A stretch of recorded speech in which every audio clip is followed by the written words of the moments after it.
हरे कृष्णा। तो इस चित्रकूट धाम यात्रा के अंतिम सेशन में आप सबका स्वागत है। और क्योंकि हम रामायण से डिस्कस कर रहे थे पिछले 5 दिनों से, तो मुझे कल शाम को 2 डिवोटीज ने फीडबैक दिया प्यार से कि हम इतनी राम कथा कर रहे हैं तो हनुमान जी की भी कथा होनी चाहिए। तो आज हम सुंदरकांड से थोड़ा संक्षिप्त में चर्चा करेंगे।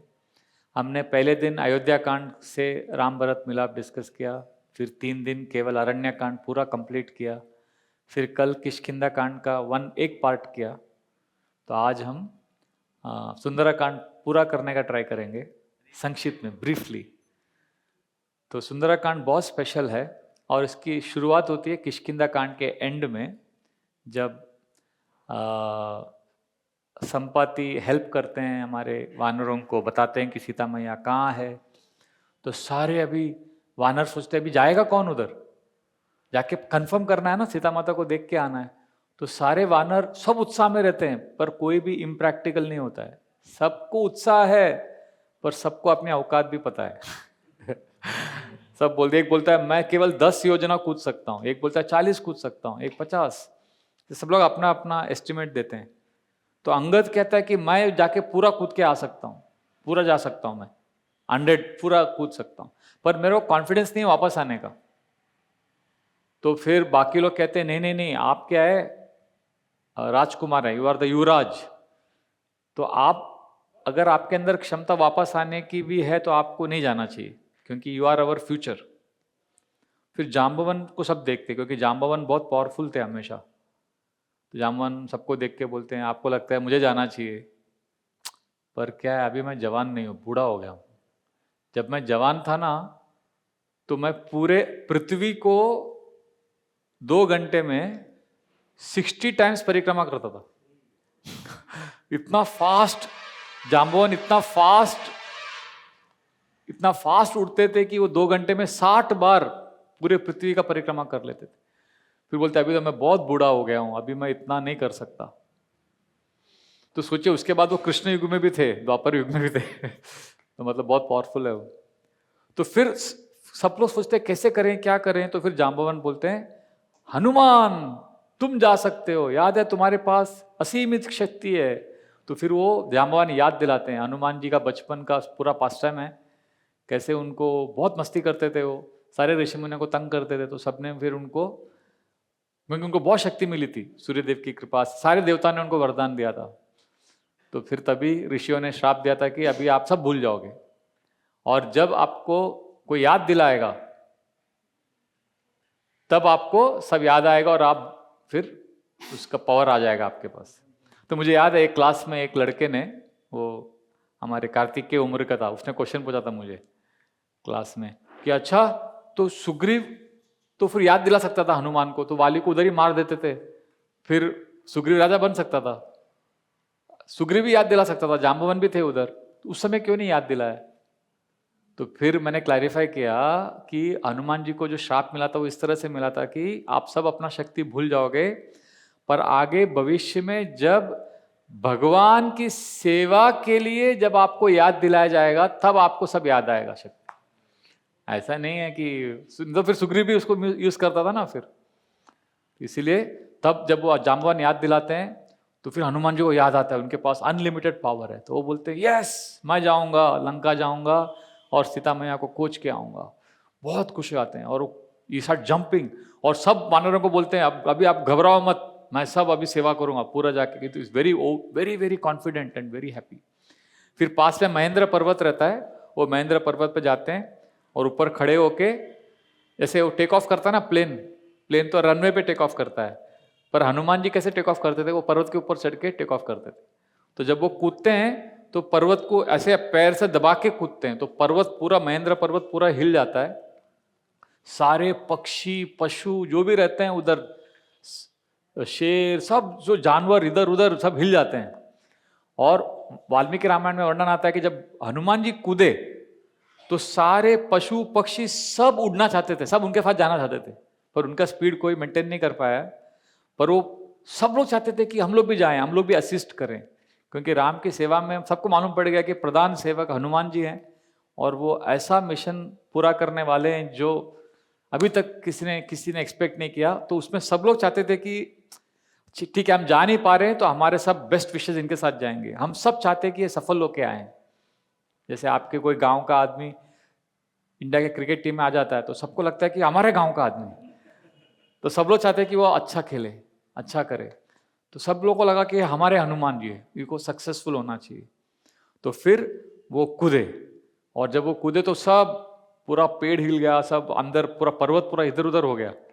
तो हमारे राधा गोपीनाथ प्रभु बोलते हैं जब कोई डिवोटी भी बहुत बड़ा सेवा करता है, कुछ डिवोटी है जो हनुमान जी के जैसे हैं, बहुत पराक्रमी सेवा करते हैं। तो प्रभु जी बता रहे थे कि जब डिवोटी कुछ डिवोटी पराक्रमी सेवा करते हैं तो बहुत सारे छोटे छोटे डिवोटी सब हिल जाते हैं तो उनका कभी कभी वो पूरा अस्तित्व हिल जाता है। तो ऐसा वो बोल रहे थे। ठीक है, तो फिर हनुमान जी अभी उड़ते हैं लंका की ओर, तो सूरज की किरणें तुरंत शीतल हो जाती हैं। सूर्यदेव भी हेल्प करना चाहते हैं। फिर वायुदेव शीतल हवा छोड़ते हैं सब, ताकि उनको कूलिंग फीलिंग आए। फिर जब वो उड़ने लगते हैं तो हनुमान जी बड़ा स्माइल करते हैं। तो इसके ऊपर आचार्यों ने बहुत टीका टिप्पणी की, हनुमान जी स्माइल करके क्यों उड़ रहे थे, पूरा बहुत स्माइल कर रहे थे, क्यों? कोई बता सकता है क्या होगा रीजन? 3 रीजन है, main reason. Hanuman ji was big smile when he was flying to Lanka. Yes, excited तो थे। तो 3 और इंपॉर्टेंट रीजन है।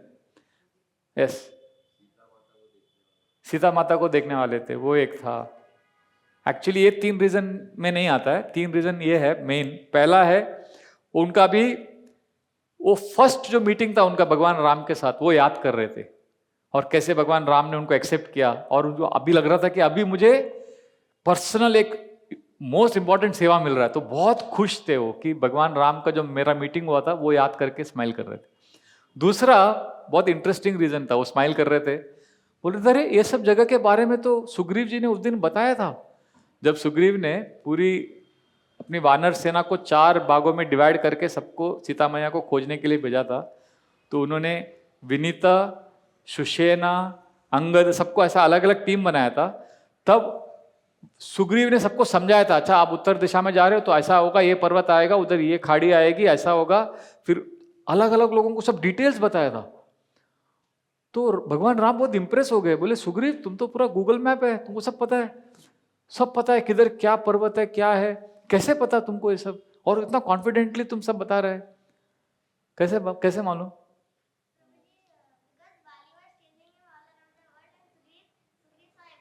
हाँ, जब वाली सुग्रीव का पीछा कर रहा था तो सुग्रीव भागते भागते पूरा विश्व का भ्रमण किया, उसने सब देख लिया, नोट कर लिया था और उसको सब याद था। तो जब सुग्रीव ने ये बताया तो भगवान राम जोर जोर से हंसने लगे। फिर बोले कि तुम इतना मतलब, तो फिर भगवान राम हंसने लगे और फिर बोले कि जब हम विपत्ति में रहते हैं, बहुत बड़ी समस्या में रहते हैं, हम सोचते हैं बहुत बड़े प्रॉब्लम में है, पर आगे जाके वो जो प्रॉब्लम का सिचुएशन है वो हमारी सेवा में फायदा करता है उस समय समझ में नहीं आता कि कैसे आगे उसका लाभ होगा। पर सुग्रीव इतना मार खा रहा था, इतना प्रॉब्लम में था, फिर भी वो काम आ गया अभी, तो उसको प्लानिंग में मजा। तो हनुमान जी उसको याद करके मुस्कुरा रहे थे वो घटना को, कि सुग्रीव ने ये सब बताया था।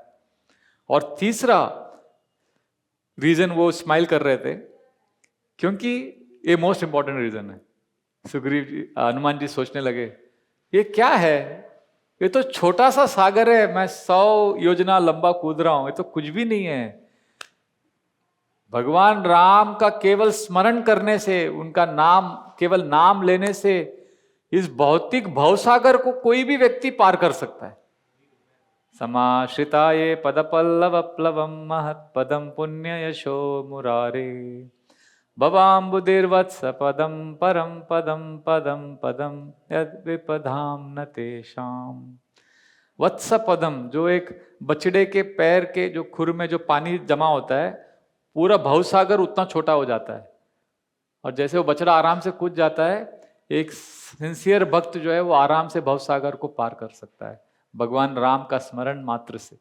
तो ये हनुमान जी याद करके बहुत स्माइल करते हैं। तो अभी हनुमान जी अभी लंका की ओर जा रहे हैं फुल स्पीड में। तो 8 ऑब्स्टेकल्स उनके सुंदरकांड में बताया कि 8 ऑब्स्टेकल्स आते हैं। अभी सबको कवर करने का पता नहीं, ट्राई करेंगे। तो ये 8 ऑब्स्टेकल्स उनको फेस करना पड़ता है।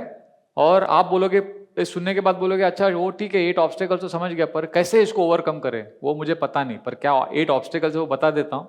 और मुझे पूरा विश्वास है कि अगर 8 ऑब्स्टेकल्स जो हनुमान जी ने क्रॉस किया, अगर हम भी वो 8 ऑब्स्टेकल्स के बारे में सुनेंगे तो हनुमान जी की कृपा से हम भी उसको पार कर सकते हैं, क्योंकि हमारा भक्ति योग का मार्ग है। हम लोग ज्ञान योगी नहीं है जो सारा सॉल्यूशंस लेके अपने लाइफ को कंट्रोल करना चाहते हैं।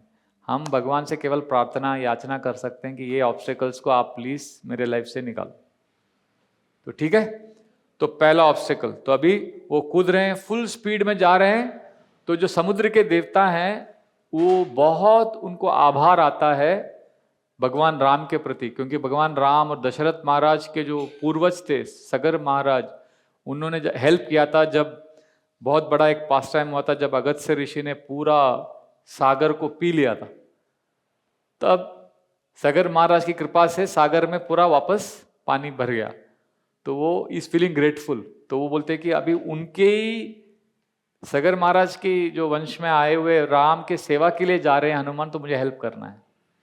तो वो समुद्र में उस समय नीचे मैनक पर्वत थे, और मैनक पर्वत को भी वायुदेव ने हेल्प किया था जब इंद्रदेव सारे पर्वतों के पंख काट रहे थे। तभी एक अलग स्टोरी है, तब मैनक पर्वत को वायुदेव ने शेल्टर दिया था इधर।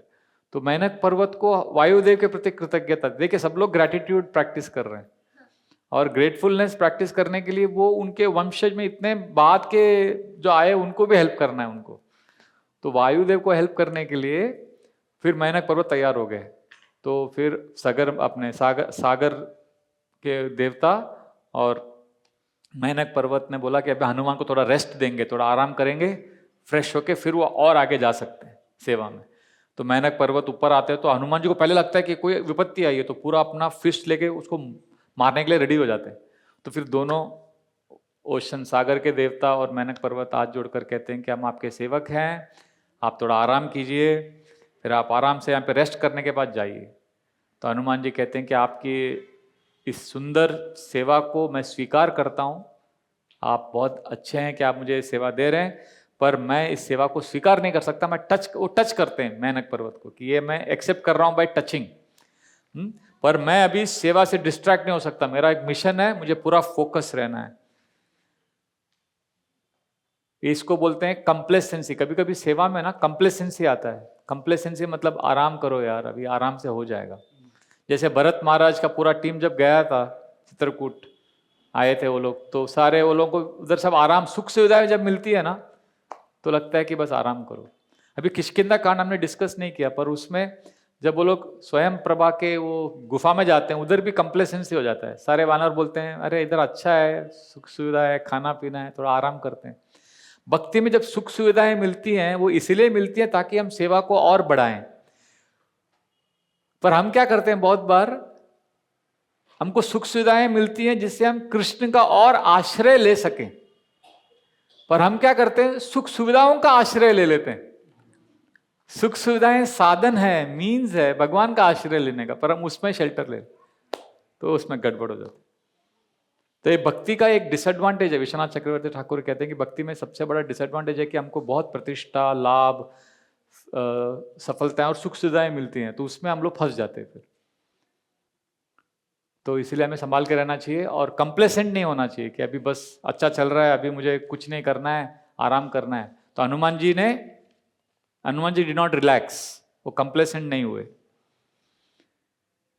तो this is very very important, है ना। फिर हनुमान जी आगे, पहले कौन थे उनके, कौन आए उनके उसमें ऑब्स्टेकल क्या आया, मैनक पर्वत, विच रिप्रेजेंट्स कंप्लेसेंसी का ऑब्स्टेकल, वो उन्होंने पार कर दिया। फिर आगे गए तो आगे इंद्र ने देखा। अभी आप बताइए, इंद्रदेव को अच्छा लग रहा होगा अभी कि उनको टेंशन आ रहा होगा? अच्छा टेंशन आ रहा है, क्यों? हमेशा हम लोग यही सोचते हैं ना, इंद्र कुछ कोई भी अच्छा करता तो इंद्र को प्रॉब्लम होता है। इधर अभी इंद्र को अच्छा लग रहा था, क्यों? हाँ, इंद्र को रावण को मारना ही था, तो इंद्र का ही काम हो रहा था। पर इंद्र इतना खुश हो गया कि इंद्र ने बोला अभी थोड़ा हनुमान जी को प्रैक्टिस देना चाहिए, थोड़ा हेल्प करना चाहिए। तो उन्होंने सुरसा को बोला, जो सुरसा सारे वो नाग और अलग अलग देवताओं की वो माँ जैसी थी, बहुत सीनियर वो देवी थी। तो उनको रिक्वेस्ट किया कि आप थोड़ा इसको थोड़ा एक ऑब्स्टेकल क्रिएट करो ताकि थोड़ा इनका प्रैक्टिस हो जाएगा। देखिए बच्चे भी क्या करते हैं, जब हम लोग यंग थे, टीनेजर्स थे, तो हम लोग को क्रिकेट मैदान में जाके अच्छे अच्छे प्लेयर्स, हम लोग प्ले नहीं कर सकते थे क्रिकेट, तो अच्छे प्लेयर लोगों को नेट्स प्रैक्टिस करते हैं ना वो लोग, तो उनको बॉलिंग करते थे हम लोग ताकि ये लोग अच्छा कल खेले मैच। तो नेट प्रैक्टिस देते हैं ना, क्रिकेट में ऐसा होता है नेट प्रैक्टिस करना। तो इंद्रदेव ने बोला कि अभी हनुमान जा ही रहे हैं, बहुत बड़े मिशन में, लंका में बहुत प्रॉब्लम्स होने वाला है, तो अभी थोड़ा एक उनको प्रैक्टिस देते हैं। तो सुरसा देवी को कहा कि आप थोड़ा इनको एक ऑब्स्टिकल क्रिएट करो, इनको थोड़ा टेस्ट करो ताकि उनका इंटेलिजेंस स्ट्रेंथ सब शार्प रहे। तो सुरसा देवी कहती है ठीक है। तो सुरसा ऊपर आ जाती है, सुरसा बहुत विशाल रहती है और वो कहती है, ए वानर रुक जाओ, मुझे बहुत बड़ा वरदान मिला है। ब्रह्मा जी ने वरदान दिया कि जब मैं किधर खड़ी रहती हूँ तो मुझे कोई पार करके जा ही नहीं सकता जब तक वो मेरे मुंह के अंदर नहीं जाता, मतलब वो खा लेगी उसको। तो हनुमान जी कहते देखिए माता जी मुझे जाने दीजिए, मैं बहुत इंपॉर्टेंट सेवा में हूँ, मैं बाद में आऊँगा आपके पास, आपकी इच्छा को बाद में पूरा करूँगा। वो बोलती है नहीं अभी आपको करना होगा क्योंकि मेरे को वरदान मिला, आप जा ही नहीं सकते। तो फिर तो हनुमान जी बोलते पर मैं आपके मुंह के अंदर जा ही नहीं सकता क्योंकि मैं बहुत बड़ा हूँ। तो हनुमान जी बड़े हो जाते हैं, तो सुरसा भी अपना मुंह बड़ा कर देती है, तो वो 8 माइल बड़ा करती है। तो फिर हनुमान जी बोलते हैं अरे हाँ पर मैं तो इससे भी बड़ा हूँ, वो 16 माइल बड़ा हो जाते हैं। फिर सुरसा 32 माइल बड़ा करती है। फिर हनुमान जी 64 माइल्स बड़ा करते हैं। फिर वो 128 करती है। फिर हनुमान जी 256 करते हैं। फिर ऐसा करके सुरसा बहुत उसका बड़ा मुंह हो जाता है। तब हनुमान जी सडनली अपने आप को छोटा कर देते, अंदर घुस जाते हैं, सीधा अंदर उसे गले के अंदर जाके इधर उसको खुजली करते, फिर बाहर आते फिर तुरंत बाहर आते, फिर तुरंत बाहर आके तुरंत छोटे हो जाते, नॉर्मल साइज में आ जाते, फिर बड़े अपना नॉर्मल बड़े साइज में आ जाते हैं, नॉर्मल साइज में। तो सुरसा को समझते अरे हनुमान जी गए अंदर, उसको समझ में आ जाता है क्योंकि वो खुजली से समझ में आ जाता है। तो फिर वो रियलाइज होता है अरे ये तो बहुत चालाक है वानर, बहुत स्मार्ट है। तो फिर वो हंसने लग जाती है, वो कहती है वो हनुमान तुम केवल पराक्रमी और पावरफुल ही नहीं, तुम बहुत बुद्धिमान भी हो, चालाक भी हो, और तुमने मुझे बहुत खुश कर दिया तुम्हारी चतुरता से। मैं तुम्हें पूरा दिल से आशीर्वाद देती हूँ कि तुम्हारा जो भी मिशन रहेगा 100% सक्सेस होगा। तो इस तरह से सुरसा का पूरा आशीर्वाद मिल जाता है। तो इसमें हमारे वैष्णव आचार्य अच्छा परपोर्ट देते हैं कि ये जो है ना, हमारे बहुत बार हम लोग वैष्णव समाज में रहकर भी गलती क्या करते हैं, हम अपने आप को दूसरों के साथ प्रतिस्पर्धा करते हैं, कंपटीशन। ये कंपटीशन भी एक ऑब्स्टेकल रहता है। अच्छा उसके फेसबुक पोस्ट में 2000 व्यू मिला, मेरा तो 4000। प्रभु जी मेरा केवल 500 व्यूज है, मेरे को व्यूज बढ़ाना है। जो व्यूज बढ़ाने का आजकल जो गेम चल रहा है ना, ये सबसे गंदा चल रहा है इसमें कृष्ण किधर भी नहीं है।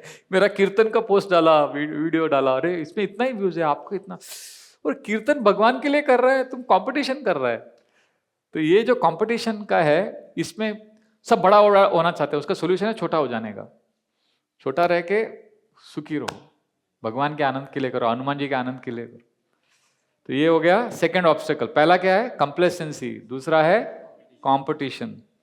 फिर तीसरा ऑब्स्टेकल है जब हनुमान जी आगे फुल स्पीड में जाते रहते हैं तो और एक राक्षसी रहती है, ये तो वास्तव में दुष्ट रहती है, इसका नाम है सिम्मिका। इसको एक स्पेशल पावर रहता है, जो भी ऊपर से उड़ रहा है उसके शैडो को पकड़ के वो नीचे खींच सकती है और अपने मुंह में ले सकती है, पूरा नीचे खींचती है।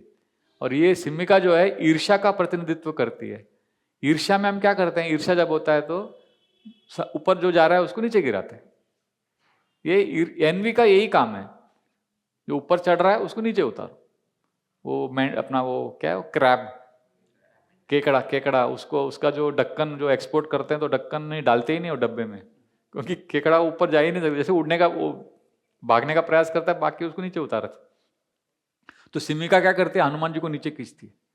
तो हनुमान जी बोलते हैं अभी तो जाना ही है नीचे, तो चलो। वो क्या करते हैं, अभी एनवी ऐसा है, बाकी सारे अनर्थ और सारे समस्याओं बाधाओं पर हम कॉम्प्रोमाइज कर सकते हैं थोड़ा।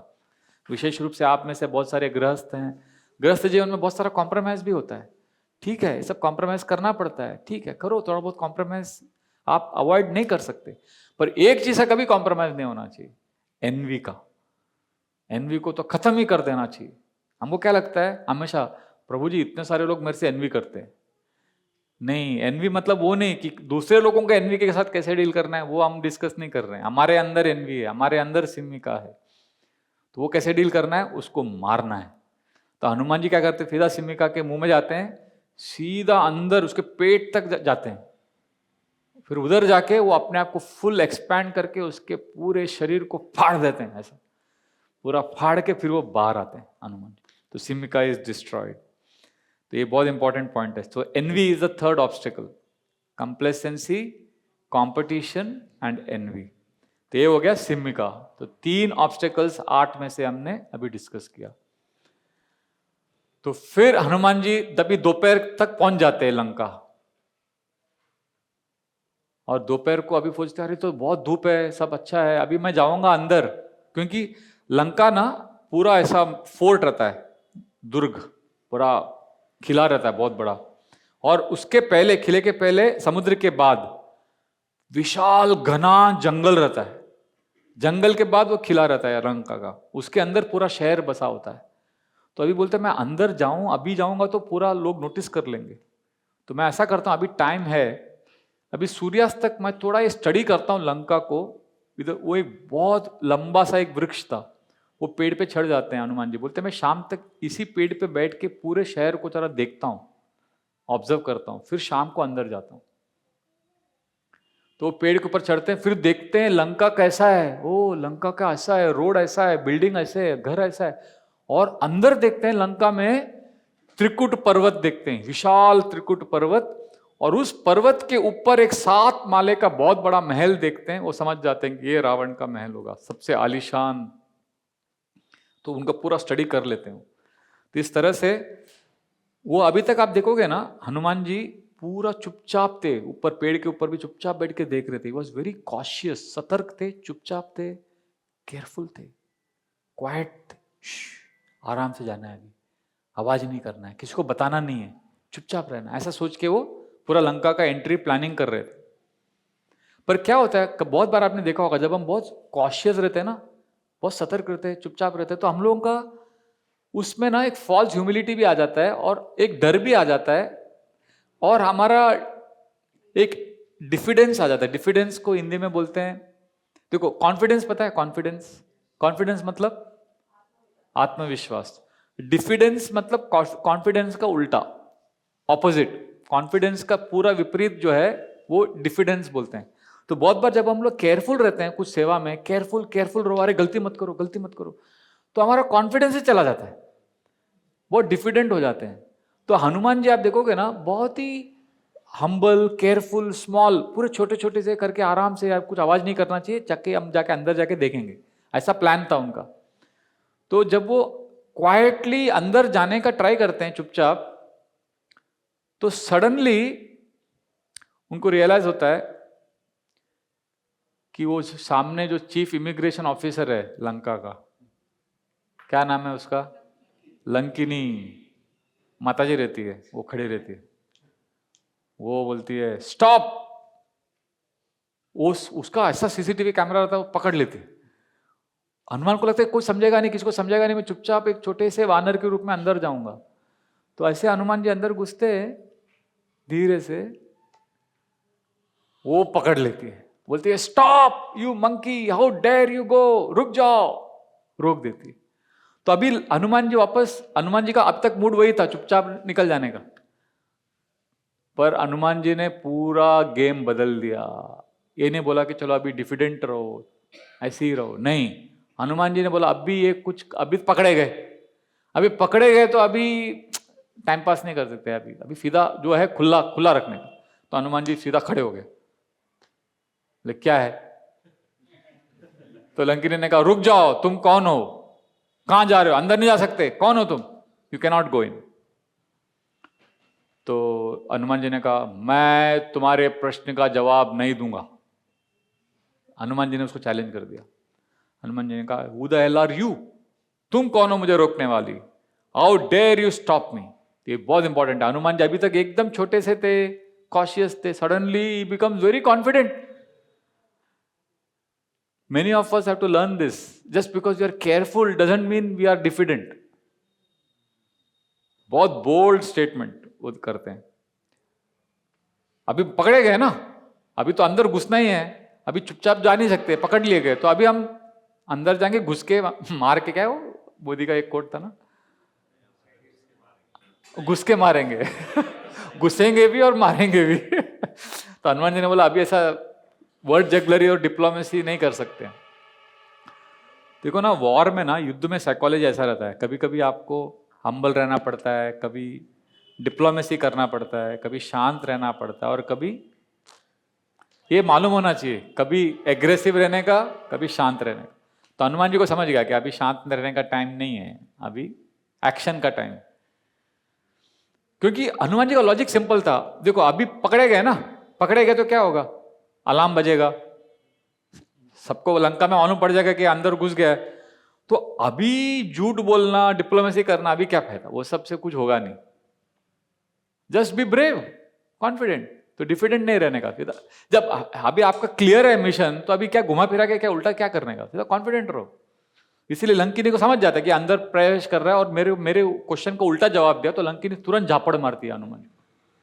तो हनुमान जी को कुछ फर्क ही नहीं पड़ता, तो हनुमान जी बोलते अभी आदान प्रदान करना चाहिए, तो अपना मुक्का उठाते, पर वो बोलते देखो आप माता जी, आपको मैं पूरा स्ट्रेंथ से नहीं मारूंगा, तो वो कम स्ट्रेंथ से मारते हैं। और हनुमान जी का ऐसा पावर रहता है, अभी किसी को भी मारेंगे तो व्यक्ति को लगा तो क्या होता है, पीछे गिरता है, पर लंकिनी को वो ऐसे मारते हैं कि लंकिनी सामने दंडवत मार के गिर जाती पूरा दंडवत। तो फिर वो लंकिनी उठती है, बोलती है अरे बाप रे, तुम तो ऑर्डिनरी नहीं हो, तुम तो बहुत पावरफुल हो। तो फिर हनुमान जी कहते हैं हाँ मैं हनुमान हूं, मैं राम का प्रधान सेवक हूं। तो फिर लंकिनी कहती है मुझे ब्रह्मा जी ने कहा था जिस दिन एक वानर इस लंका में प्रवेश करेगा उस दिन लंका का विनाश होने वाला है, तो आज मैं समझ गई तुम वही हो जो ब्रह्मा जी ने बोला था। तो हनुमान जी, अभी तो हनुमान जी रेडी है अंदर जाने के लिए, और लंकिनी को देखते हैं, लंकिनी सडनली शुक करके उड़ती है और गायब हो जाती है।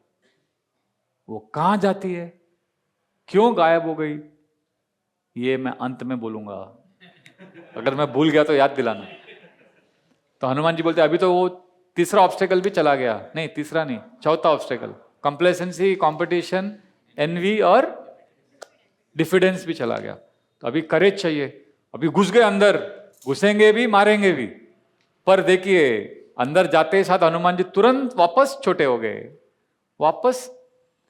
देखो ये ना बहुत इंपॉर्टेंट है, जो क्रिकेट खेलता है, अगर आपने लगातार 3 बॉल में सिक्सर मारा तो आपको क्या लगता है, आप भी बस हर बॉल पे मारो, अगले बॉल पे फिर आउट। ये टेस्ट मैच में ऐसा नहीं खेलता, टेस्ट मैच में 6 मारने के बाद फिर धीरे खेलता है। आदमी को सतर्क रहना, साहस और सतर्कता दोनों होना चाहिए, केवल सतर्क नहीं और केवल साहस नहीं। तो हनुमान जी एकदम साहस से लंकिनी को मारा, जब मुक्का मारा, फिर अंदर घुस गए, फिर बोले नहीं अभी वापस सतर्क हो जाओ, है ना। तो इस तरह से आराम से ओके, भी अभी तक सूर्यास्त हो गया था, फिर वो लंका के रास्ते में चलने लगे। और ये बहुत सुंदर डिस्क्रिप्शन है लंका का, वाल्मीकि रामायण में डिटेल में है। लंका में पहला चीज हनुमान जी अनुभव करते हैं, लंका में नॉन स्टॉप एक आवाज रहता है, जैसे इधर नॉन स्टॉप गाड़ी का आवाज रहता है ना, पाँव ट्रैफिक का आवाज रहता है, लंका में एक आवाज मालूम है, नॉन स्टॉप एक आवाज रहता था, वो जो रोरिंग साउंड, रोर, एक गूंजन, एक गूंजने की आवाज, एक वो समुद्र के लहरों का, और एक सामान्य तौर पर एक रोरिंग साउंड रहता था। ऐसा लगता था कि कोई तो बड़े राक्षसों के राजधानी में आया है, कोई ऐसा नॉर्मल शहर नहीं था। तो हनुमान जी ने नोटिस किया अरे तो एक कांस्टेंट साउंड है, रोरिंग साउंड है। और फिर चलने लगे, और ऐसा भव्य शहर लंका, क्योंकि सूर्यास्त हो गया था और सब जगह प्रकाश। तो सोचने लगे लाइट कौन लगाया, जैसे स्ट्रीट लैंप होता है, रावण के लंका में हर जगह पे लैंप ऐसा पोस्ट था। अभी हमको लगता है कि वो एडिसन ने बल्ब इन्वेंट किया, उसके पहले लाइट कैसा था। रावण के लंका में हर जगह सोने के आर्चवेज थे, और सोने के आर्चवेज और वो जो स्ट्रीट लैंप था उसके ऊपर अलग अलग मणियां थी, प्रेशियस ज्वेल्स, और ज्वेल्स और सोने के कॉम्बिनेशन का रिफ्लेक्शन से ऑटोमेटिकली लाइट उत्पन्न होता था, और उस प्रकाश से पूरा लंका शहर प्रकाशित रहता था। क्या टेक्नोलॉजी था रावण के पास, और सब जगह सोने के घर, सोना, स्वर्ण लंका एक्सट्रीमली। और आपने सुना ना, आपने सुना पहला एक्सपीरियंस क्या था? आवाज लंका का। दूसरा वो क्या बोलते हैं, लाइट। और तीसरा रास्ता देखा हनुमान जी ने, वो रास्ते में हर जगह सुगंधित पुष्प लगे हुए हैं पूरे रोड में। बोला ये कैसा रोड है, इतना सुंदर शहर। तो हनुमान जी ने कहा जो सब लोग सब घर देखा। बोला घर के अंदर चल क्या रहा है? तो हनुमान जी ने बोला, हनुमान जी को घर के अंदर जाने की इच्छा नहीं थी, पर देखते घर में चल क्या रहा है।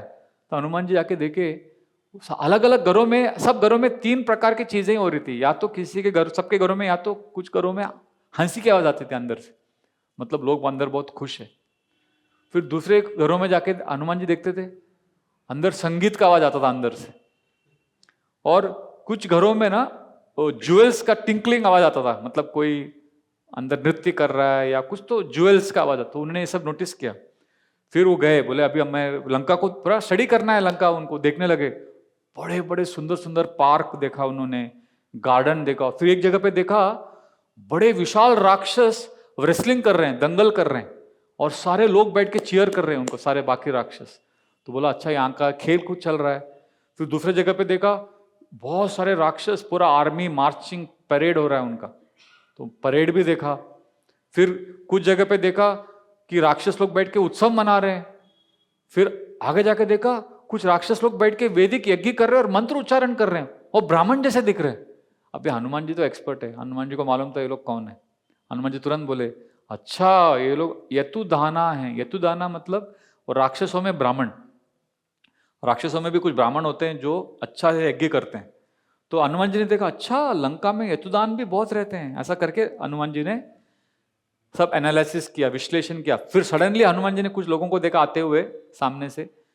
हनुमान जी मुस्कुराने लगे और मुंडी हिलाया हनुमान जी। हनुमान जी को समझ गया कि ये लोग भी मेरे जैसे ही हैं, क्योंकि वो लोग ऑर्डिनरी राक्षस थे, ऑर्डिनरी राक्षस के कपड़े में थे।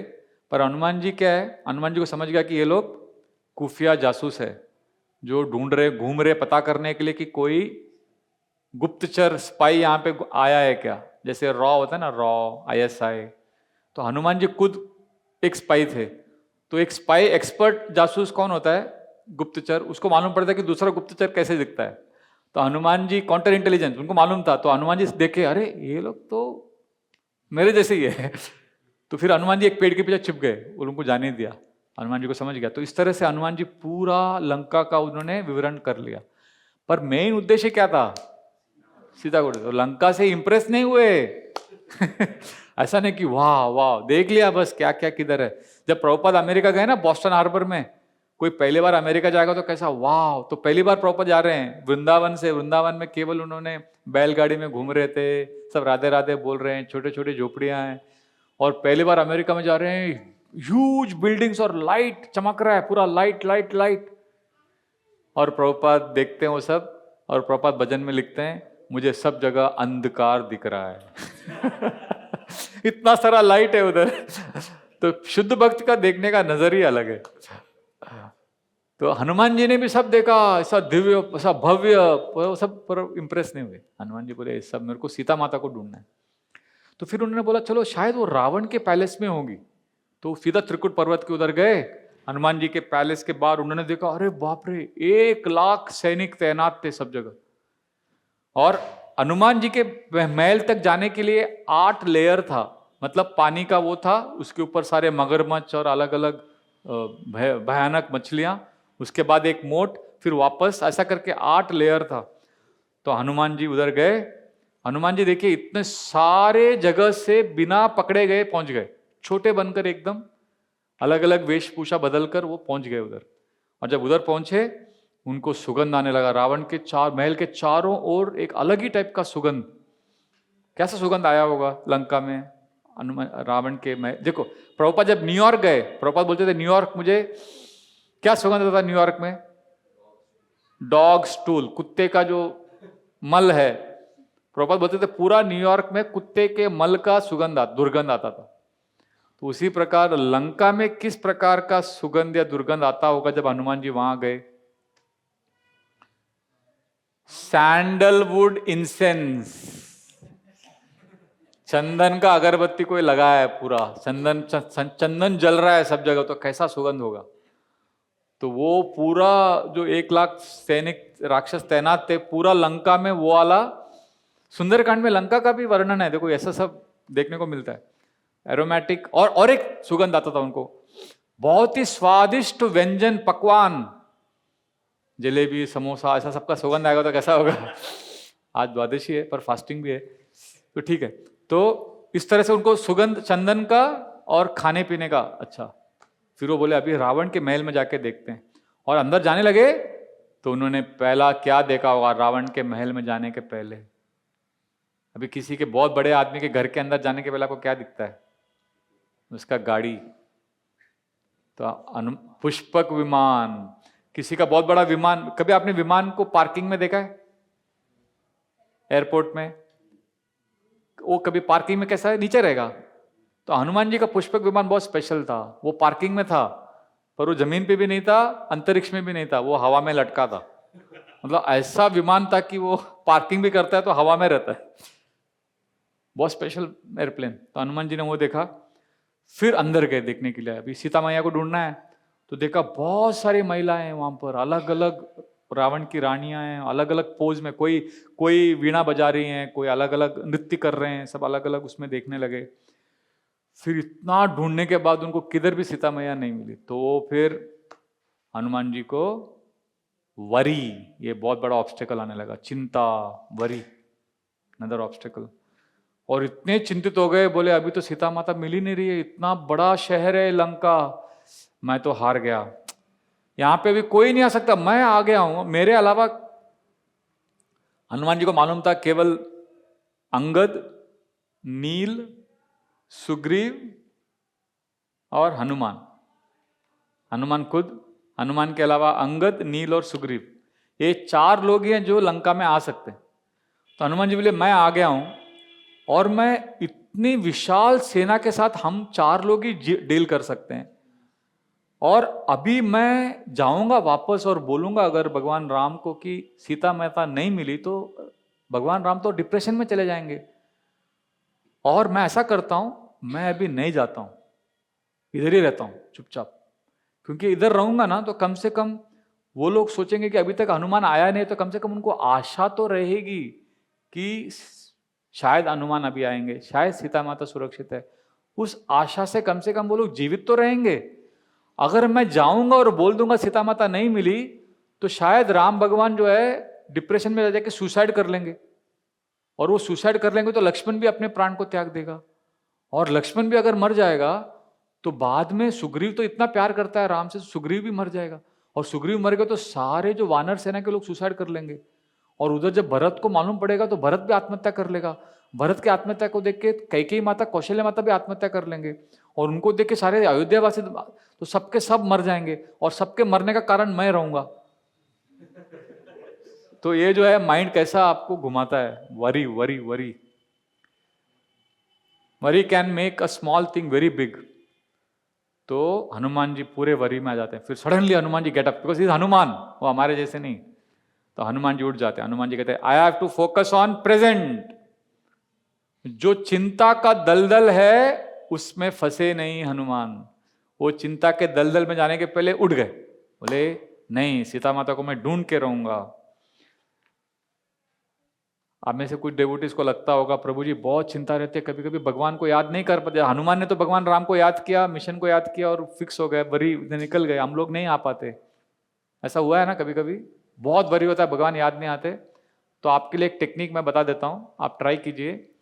भगवान याद नहीं आ रहे हैं और आप बहुत चिंता कर रहे हैं, तो आप हनुमान जी के साथ कनेक्ट कर सकते हैं, क्योंकि हनुमान जी को हम मध्व संप्रदाय में बोलते हैं प्राण देवरु। देवरु मतलब भगवान, प्राण मतलब प्राण, प्राण वायु, वायु देव हैं वो, वायु के देवता हैं, वायु के पुत्र हैं। तो आप वायु के साथ कनेक्ट कीजिए, अपने प्राण शक्ति, प्राणमय कोश को विकसित कीजिए। मतलब बैठ जाइए और श्वास लीजिए स्लोली, संघर्ष के साथ नहीं, कंट्रोल करके नहीं, जस्ट रिलैक्स, और वो ब्रेथ को, उसकी आवाज को सुनने का प्रयास कीजिए। तो आप हनुमान जी की कृपा से, कृपा के संपर्क में आ रहे हैं। जो ब्रीदिंग करते हैं ना जेंटली, तो प्राण वायु के संपर्क में आ रहे हैं। और जो प्राण वायु के संपर्क में आता है और स्लो ब्रीदिंग करता है, उसका माइंड धीरे से स्लो हो जाता है। फिर आप भगवान को प्रे कर सकते हैं कि आपको उस चिंता से भगवान निकालें, और भगवान ही निकालेंगे। ब्रीदिंग जो है वो रनवे है, पर प्लेन को टेक ऑफ करना ही है। भगवान का तो आश्रय लेना ही है, पर ब्रीदिंग आप कर सकते हैं, क्योंकि वायुपुत्र हैं हनुमान जी, और वायु का एक हेल्प ले सकते हैं। तो ये हो गया हाउ मेनी 5 ऑब्स्टिकल्स। तो फिर हनुमान जी एंटर करते हैं रावण के महल में, और वहां पर बहुत ही अलग अलग स्त्रियों को अलग अलग पोजेस में देखते हैं, और वहां पर मंडोदरी को देखते हैं। मैंने कल बताया मंडोदरी का पूरा पास्ट टाइम। तो मंडोदरी को देखकर हनुमान जी को पहले एक्साइट होते हैं, बाद में समझता है ये तो सीता माता नहीं हो सकती। और ये सारे स्त्रियों को देखने के बाद, और ये सुंदर सुंदर महिलाएं रहती हैं, इनको देखने के बाद हनुमान जी को 6th ऑब्स्टिकल आता है, वो है सेल्फ डाउट। अपने आप पर ही उनको शक होने लगता है। क्यों शक होता है? वो बोलते मैं तो ब्रह्मचारी हूं, मैं माताजियों को देख रहा हूं घूर घूर के, क्या ये तो सीता माता है, क्या ये सीता माता है, ये तो गलत कर रहा हूं मैं। तो उसका उनको ग्लानि होता है, दुख होता है, और अपने आप को खोजते हैं कि मैं चीटर हूं, मैं सिंसियर नहीं हूं। एक तो होता है गलती करना, गलती करने के बाद अपने आप को खोजना, और बड़ा वो प्रॉब्लम है। Guilt is okay, but sometimes we allow the guilt to become shame. Guilt means I have done something bad, shame means I am bad. If you are bad then you will do bad things. तो जिस चीज से आप बाहर आना चाहते हो, फिर उसको आप और करोगे। सो गिल्ट को शेम में मत परिवर्तित होने दो। तो Hanuman ji was feeling guilty, अरे मैं तो ऐसा कर रहा हूं, ये कर रहा हूं। फिर सडन सेल्फ डाउट हो गया। वो सेल्फ डाउट से बाहर कैसे निकले? सिंपल क्वेश्चन पूछा उन्होंने, मैं ये क्यों कर रहा हूं? हनुमान जी कनेक्ट हो गए अपने विजन के साथ, अपने पर्पस के साथ, अपने मिशन के साथ। उनका पर्पस था, विजन था, भगवान राम की सेवा में सीता माता को ढूंढना। और जैसे वो विजन के साथ कनेक्ट हो गए, उनका गिल्ट चला गया, उनका सेल्फ डाउट चला गया। ये है सेल्फ डाउट। जब सेल्फ डाउट रहेगा ना, तो आप कुछ भी सेवा नहीं कर सकते अच्छे से। तो ये बहुत इंपॉर्टेंट है। तो उसके बाद वो गए रावण के बेडरूम में, और रावण जी को देखा। रावण कैसा लेटा था? वो पूरा खर्राटे मार रहा था, he was snoring, and Ravan's arms were at battle wounds, arms were having marks of battle buried। और बहुत सुंदर बताया है रावण को। वैसे उनके लाल वस्त्र ऐसे बिखरे हुए थे, और एक्चुअली हनुमान जी ने रावण को देखकर he felt disgusted। वो इतने खर्राटे मार रहा था रावण। तो फिर उनको समझ गया हनुमान जी को कि सीता माता यहाँ पर कहीं पे भी नहीं हो सकती। फिर उन्होंने देखा महल के बाहर बहुत सुंदर एक वाटिका, गार्डन है, और उनको समझ गया ये अशोक वाटिका है। तो फिर अशोक वाटिका में गए, और वहां पर देखा इतना सुंदर गार्डन, और उस गार्डन के पीछे एक छोटा सा पर्वत था, छोटा सा, और उसके ऊपर एक मंदिर था। वहां पे राक्षसियों की जो देवता है उनका मंदिर था। तो सब उन्होंने स्टडी किया। फिर बोला यहां पर सीता माता, उनको दिखा दूर से एक महिला दिखी, और सीता माता थी, वो समझ गए। और जब वो पास में गए, तो उन्होंने एक समशप का एक नाम का एक वृक्ष है, उस वृक्ष के ऊपर चढ़ गए। पहले उन्होंने पूछा मैं देखता हूँ अच्छे से यही सीता माता है क्या। जब उन्होंने देखा, वो कंफर्म हो गया वो सीता माता है। क्योंकि सीता माता कैसे बैठी थी, बहुत इंटरेस्टिंग। वो अपने ऐसे एंकल्स को ऐसा रख के ऐसे बैठी थी। She was sitting like this, holding her knees and crying, sobbing incessantly. और पहला इंप्रेशन हनुमान जी को जब उन्होंने सीता माता को देखा, वो क्या था? वो ये था कि ये जो है, जैसे सोने को अगर आप धूल से भर जाता है सोना, तो कैसे दिखता है? तो सीता माता वैसे ही दिख रही थी जैसे सोने के ऊपर मिट्टी लगा हो। मतलब अत्यंत सुंदर, पर क्योंकि इतने दिनों से वो स्नान नहीं किया था, खाया नहीं कुछ, और एकदम वीक हो गई थी, तो she was looking like that. इस तरह से उन्होंने सीता माता को देखा, और सीता माता के आसपास भयानक राक्षसियों को देखा। उन राक्षसियों का वर्णन इतना अद्भुत है। एक राक्षसी का केवल एक ही आंख था, बड़ा सा, और एक राक्षसी के दोनों कान इतने बड़े थे कि वो नीचे तक आ रहे थे, और एक राक्षसी इतनी मोटी और लंबी, एक एकदम छोटी गिटकी, ऐसे सब अलग अलग। और एक का तो पूरा नाक बताया, पूरा ऐसा अलग अलग शेप का नाक था उसका। तो ऐसा सब अलग अलग प्रकार की राक्षसियां जो है सीता माता को पूरा ऐसा हैरान कर रही थी उधर।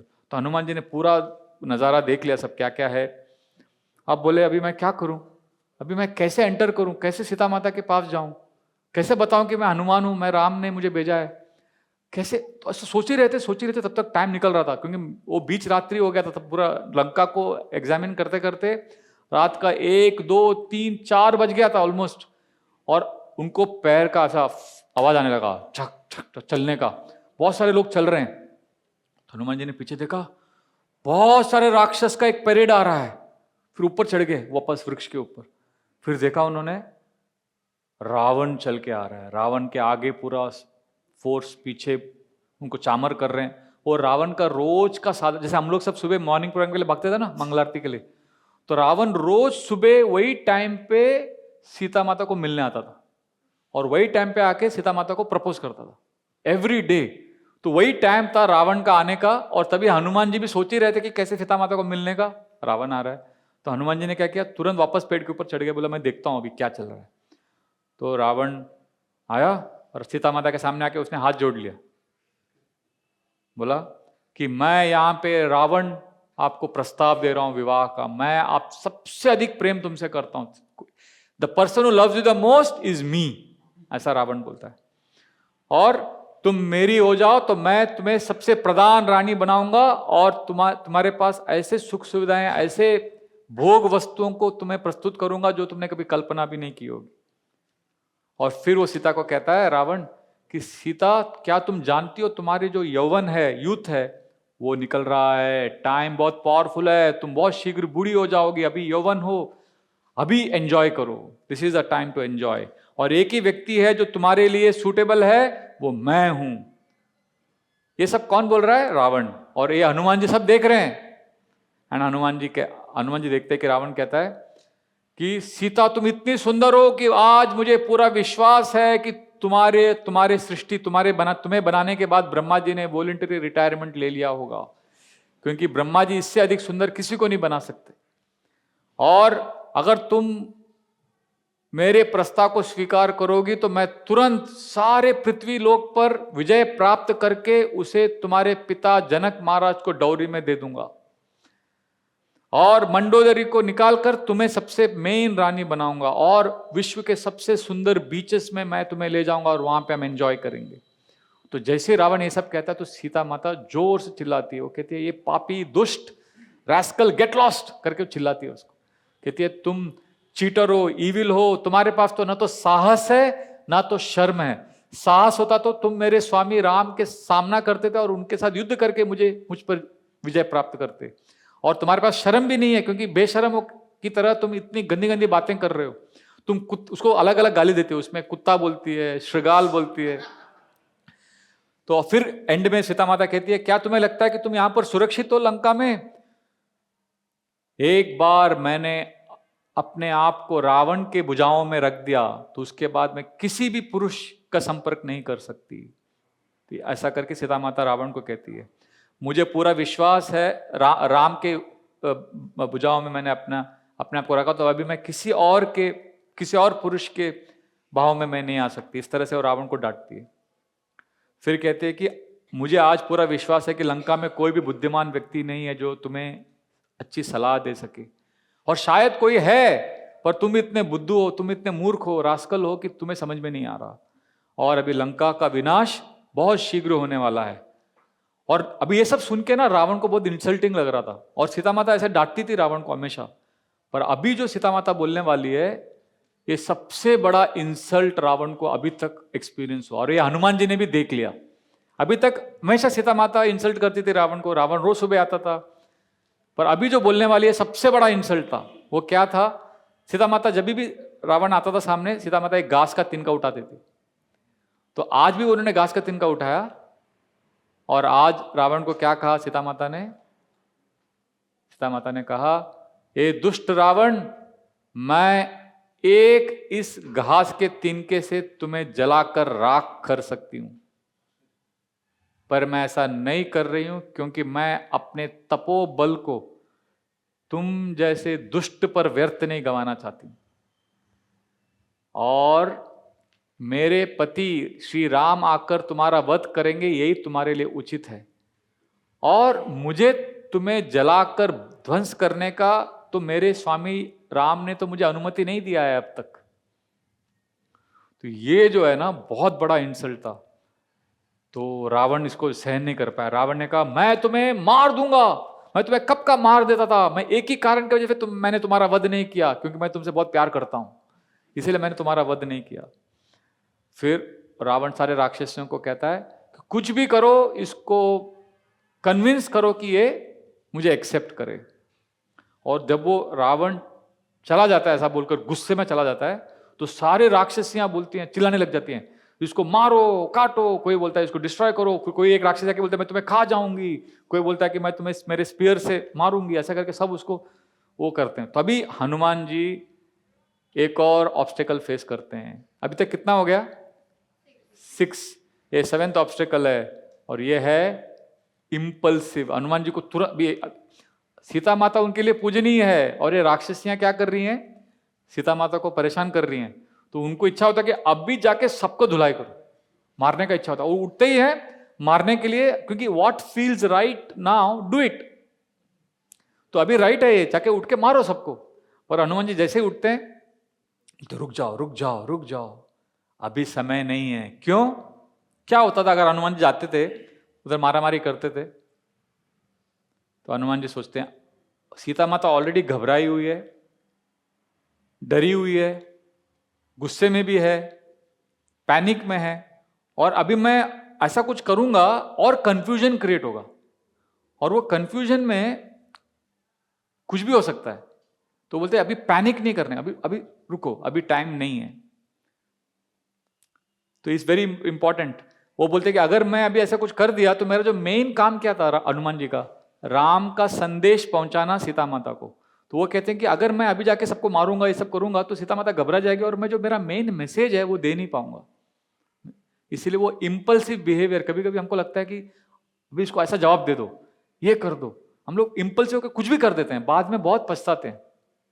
और आम सामान्य तौर पर इसके जैसे होता है, हम बोल देते हैं कुछ उल्टा, होता है ना सबके साथ।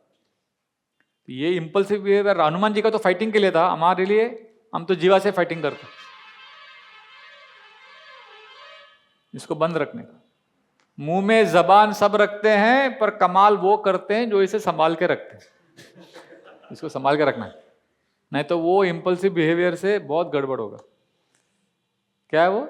चाकू, तीर, कंजर, तलवार सब बहस कर रहे थे कि सबसे ज्यादा घाव कौन लगाता है, तो पीछे बैठे शब्द मुस्कुरा रहे थे। उनको लगा आप क्या घाव लगाओगे, हमारे पास तो इतनी शक्ति है, words have so much power. तो we have to be not impulsive. तो ये हो गया 7th ऑब्स्टेकल। तो फिर हनुमान जी ने सोचा मुझे वेट करना है, वो वेट किए। तो उसके बाद वापस पेड़ के ऊपर चढ़ गए, देख रहे थे कि अभी कभी सही टाइम क्या होगा, और अभी राइट टाइम आने ही वाला था। सब राक्षसें धीरे धीरे जाने लगी, सब अपना, कोई सो रहा था, कोई अपना, उनको समझ गया कि अभी अकेली बैठी उधर कोई आने वाला भी नहीं है, तो उसको अकेले छोड़ दिया। तब हनुमान जी सोच ही रहे थे जाने का, तब दूसरी एक राक्षसी आ गई। कौन है वो? त्रिजटा। अरे आपको तो पूरा पास्ट टाइम पता है, मैं क्यों बता रहा हूं आपको ये सब? मैं अपने आनंद के लिए बोल रहा हूं, अपने शुद्धिकरण के लिए। तो त्रिजटा आ गई, और त्रिजटा जो है वो राक्षसी थी, पर वो फ्रेंडली थी। तो उसने सीता माता को कहा सीता, मुझे कल बहुत अच्छा रात को स्वप्न आया, उसमें तुम्हारे पति श्री राम श्वेत रंग के रथ में थे, और बहुत शुभ चिन्ह मुझे दिख रहे थे। स्त्रियों को जब उनका left side start shaking, that means it is auspicious. फिर वो कहती है, उसके पूरे सपने के बारे में डिटेल में बताती है कि वो सपने में उसने रावण को भी देखा, जो पूरी तरह से तेल में पूरा डूबा हुआ था, और उसके ऊपर पूरा जो पशुओं का मल, एक्सक्रीटा, वो जो स्टूल रहता है उनका, वो सब उसके ऊपर गिरा हुआ था। तो ये सब उसने पूरे डिटेल में अपना स्वप्न का एनालिसिस करके बताया कि इसका मतलब है। और उसके स्वप्न में ये भी आया, उसने कहा मैंने स्वप्न में देखा एक बंदर आता है लंका में तो उसको स्वप्न में एक बंदर भी आता है। तो सीता माता सुनती है, और वो त्रिजटा चली जाती है। तब हनुमान जी एक छोटा सा बंदर का रूप लेके, माइक्रो बंदर, छोटा सा बंदर का रूप लेके आते हैं, और सीता माता के सामने अभी बोलते कि अभी मैं जाऊंगा तो घबरा जाएगी। तो वो क्या करते हैं, पेड़ की डाली पर बैठ जाते हैं, और सोचते हैं कि अभी सीता माता का मदर टंग क्या है, मैथिली ना, मैथिली, मिथिला की थी वो। तो हनुमान जी को बहुत सारी भाषाएं आती हैं, तो हनुमान जी मैथिली भाषा में भगवान राम का स्तुति करने लग जाते हैं। और बचपन से लेके दशरथ महाराज का पास टाइम से लेके जटायु का वध, वो पूरा पास टाइम कविता के रूप में अलग अलग सुंदर सुंदर कविता वो सुनाते हैं। तो सीता माता ये सुनती है हनुमान जी का मधुर आवाज और उनके स्वामी का स्तुति, और इतने अच्छे से वो पोएट्री सुना रहे हैं, गा रहे हैं, तो सीता माता खुश होती है। तो वो फिर ये बहुत ब्यूटीफुल साइट है। और ये जब सीता माता का हृदय शांत होता है, अच्छा लगता है कि मेरे स्वामी राम का कोई स्तुति कर रहा है, इतना अच्छा गा रहा है, तब हनुमान जी सीता माता के सामने आते हैं और उनका वो क्लासिक पोज, सप्लिकेशन फॉर्म, वो दोनों घुटनों को झुका के आगे, फोल्डिंग हिज पाम्स, उसको क्या बोलते हैं पता नहीं हिंदी में, that is the pose where he standing in supplication, standing in front of mother Sita, offering obeisances and bowing down, and the first thing he says, मैं श्री राम का सेवक हनुमान और आप सीता माता हैं, ऐसा करके वो प्रश्न करते। This is the first thing. और सीता माता जब देखती है हनुमान जी का ये pose, form, prayerful supplication and that words, Sita Mata gets to feelings. First, her heart is completely satisfied, एकदम पीसफुल और सेटिस्फाइड हो जाती हैं। और दूसरा, उनको तुरंत संशय भी आता है, कहीं रावण तो नहीं, ये वेश बदल के आया है, ऐसा भी थॉट आता है। तो फिर तुरंत पूछती है, मुझे कैसे मालूम तुम राम के सेवक हो या तुम रावण भी हो सकते हो, है ना। तो हनुमान जी ने ऐसा 3 चीज क्या बोला या किया, 3 चीजें हैं जिससे सीता माता कन्विंस हो गई कि ये राम के सेवक हैं, ये रावण वेश बदल के नहीं आया। पहला,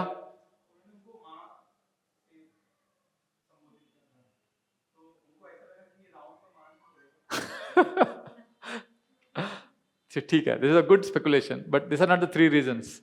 let's see. Yes Simran. Ring, हाँ, वो रिंग अभी ऐसा हो सकता है ना, रावण चोरी करके वो रिंग लाया हो, तो वो था, रिंग था, एक रिंग दिया वो था। और 2 चीज हनुमान ने किया, जिससे हनुमान ने बोला, जिससे वो कन्विंस हो गया। राधा रानी माता जी,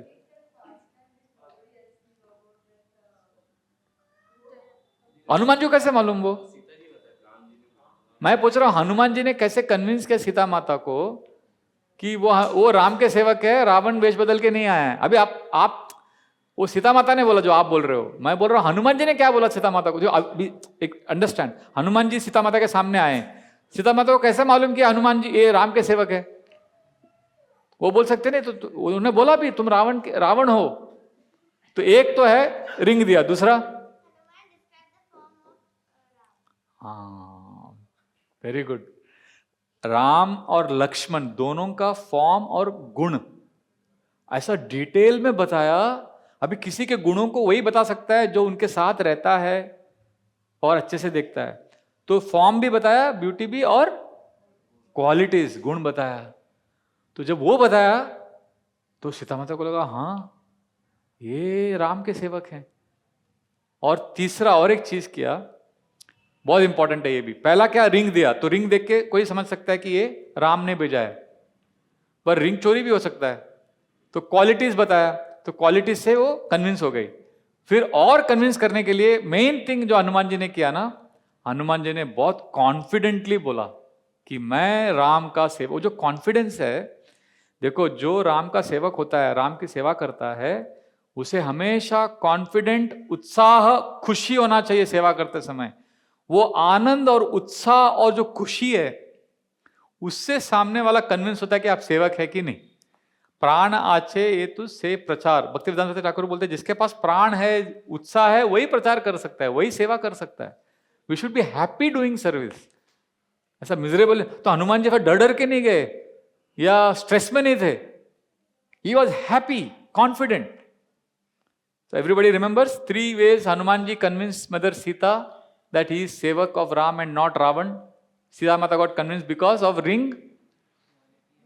quality and form he described, and third, confidence. ठीक है, तो सीता माता बहुत खुश हो गई। सीता माता ने कहा, हो ग्रेट वॉरियर हनुमान, तुम इतने विशाल सागर को पार करके आए, तुम्हें राम ने भेजा, प्लीज टेल मी मेरे राम कैसे हैं। अब याद रखना, अभी तक सीता माता हनुमान जी को किस रूप में देख रही हैं? एकदम छोटा सा माइक्रो बंदर, छोटा सा बंदर के रूप में, और वो पूछ रही हैं कि कैसे हैं मेरे स्वामी श्री राम। तो अब हनुमान जी डिस्क्राइब करते हैं, मैं पूरा ये फास्ट फॉरवर्ड कर रहा हूँ आज का सेशन, तो डिस्क्राइब करते हैं Lord Ram is looking at the space, और बोलते हैं कि वो आकाश को देखकर आपको याद करते हैं और आंखों से अश्रुधारा बहती है, पर वो कमजोर नहीं है, उनके साथ वो अश्रुधारा से उनको शक्ति मिल रही है, और वो इतने दृढ़ डिटरमिन्ड हैं, इतने उनका डिटर्मिनेशन इतना फिक्स्ड है कि बहुत शीघ्र आकर वो आपको यहाँ से ले जाएंगे। इस तरह से वो मैंने कल बताया ना श्लोक, मद विशिष्टाश्च तुल्याश्च संति तत्र वनौकसा, वो बोलते हैं कि सारे सुग्रीव के आर्मी में, राम के आर्मी में सब लोग मेरे से बेहतर हैं, सबसे अच्छे हैं। He gives a lot of confidence and hope. और ये सब सुनकर सीता माता को लगता है कि उन्हें अमृत भी मिल रहा है विष के साथ मिला हुआ, अमृत भी है और विष भी है। अमृत क्योंकि उन्हें श्री राम के बारे में सुनने को मिल रहा है, और वो विष जैसा भी लगता है क्योंकि ये सुनती हैं कि कैसे श्री राम इतने दुखी हैं और इतने विरह में, वो सुनकर उनको विष का भी एक्सपीरियंस होता है।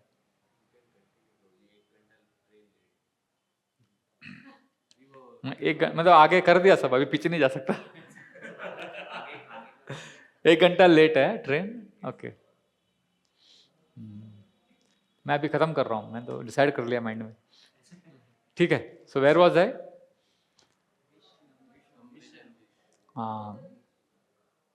विश, हाँ, तो nectar mixed with poison, that was Sita Mata's experience.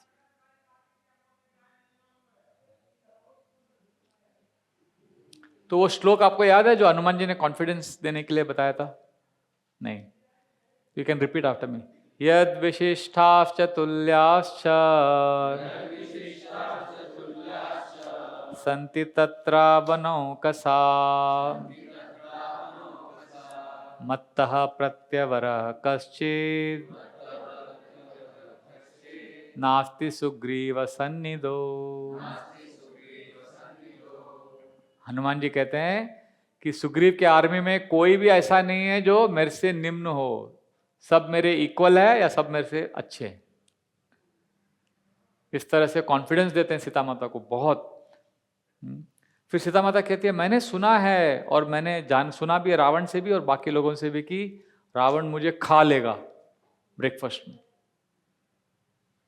तो ये सुनकर हनुमान जी तुरंत स्पॉन्टेनियसली बोलते हैं सीता माता को कि आप मेरे पीठ पर बैठ जाओ, मैं आपको अब भी ले जाता हूं श्री राम के पास। And what does Sita Mata से at that time? First thing what she says, yes, no, that is not the first thing. First thing when Hanuman says आप मेरे पीठ पर बैठो, मैं आपको ले जाता हूं, तो फर्स्ट थिंग सीता माता ने क्या बोला? यस विपुल प्रभु। हाँ, आज बच्चे रॉन्ग, फादर राइट। तो जनरली फादर थोड़ा बोलते हैं, बच्चे ज्यादा बोलते हैं। बड़े मियाँ तो बड़े मियाँ, छोटे मियाँ सुभान अल्लाह, पर आज उल्टा हो गया। आज पापा राइट है, बच्चे रॉन्ग है। हाँ, अच्छा, आप वही बोलने वाले थे? ओह सॉरी आपको सब पर आपने ट्रेनिंग दिया होगा पापा को। सो बहुत अच्छा आंसर है ये। एक्चुअली सीता माता का फर्स्ट रिएक्शन था, शी स्टार्टेड सरप्राइज, अरे तुम तो इतने छोटे हो, वानर हो, इतने छोटे से तुम मुझे ले जाओगे समुद्र के पार? और ये पहली बार हनुमान को लगा अरे मेरे पर डाउट हो रहा है इनको। तो फिर हनुमान जी ने क्या किया? अपना विशाल रूप दिखाया, huge form. Hanuman ji had huge form, and then he said, my dear mother, you can now come on my back and I will take you. तो उस समय सीता माता ने 4 रीजन बताया जिसके वजह से वो हनुमान जी के पीठ पे ने, आप ना हाथ ऐसे ही रखो पूरे क्लास में। तो कुछ भी नहीं जो आपको पता नहीं है। She whole time she's hand is like this. या ऐसा रखो, ऐसा। Anyway, so what is the first reason? First reason बताओ। एक minute, first reason Vijay Gupta से सुनते। हाँ, yes, that is the third reason. ठीक है, आपने थर्ड पहले बता दिया। First reason, yes Kamakshi. हाँ, पहला रीजन था कि तुम इतने फास्ट जाओगे और इतने बड़े हो तुम, तो फास्ट जाओगे तो प्रॉब्लम है कि इतने फास्ट जाओगे तो मैं गिर जाऊंगी। दूसरा, यस,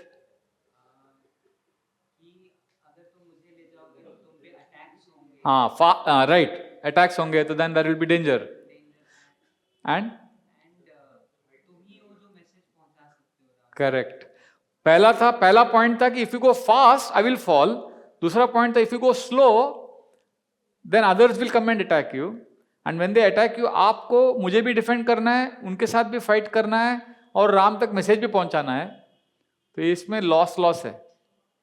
और तीसरा जो विजय गुप्ता प्रभु ने बताया कि I cannot touch any, I don't want to touch any man, but Ravan had forcibly taken. And then finally, fourth reason,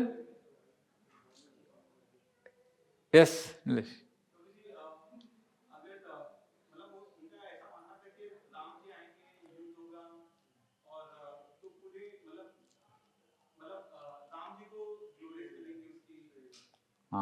It will be honorable if Lord, that's what you wanted to say, ना? It will be more honorable. नहीं, मैं आपको पूछ रहा हूँ वो सही बोल रहे हैं कि नहीं, वो पूछने के लिए। Is he right or wrong? You have to give certificate.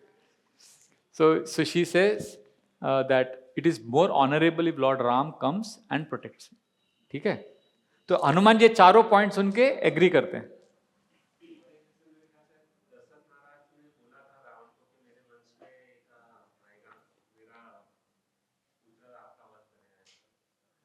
इधर नहीं है वो अनारण्य का था, वो तो अलग अलग कॉन्टेक्स्ट में था ना, वो इसमें कैसे कनेक्टेड है ना?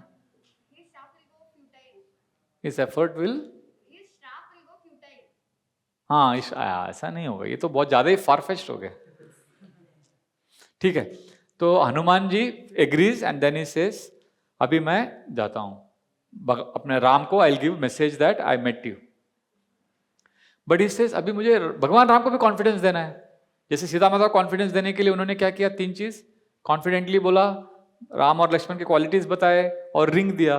अभी राम को भी कॉन्फिडेंस देने के लिए सीता माता ने उनको 2 चीज दिया, जिससे आप एक बताना, दूसरा आप बताना, और फिर मैं क्लास खत्म करता हूं, फिर आप इधर क्या एक चीज चूड़ामणि दिया, एक वो एक्चुअली येलो कलर का था वो। दूसरा क्या दिया? हाँ, यस यस, हरि बोल।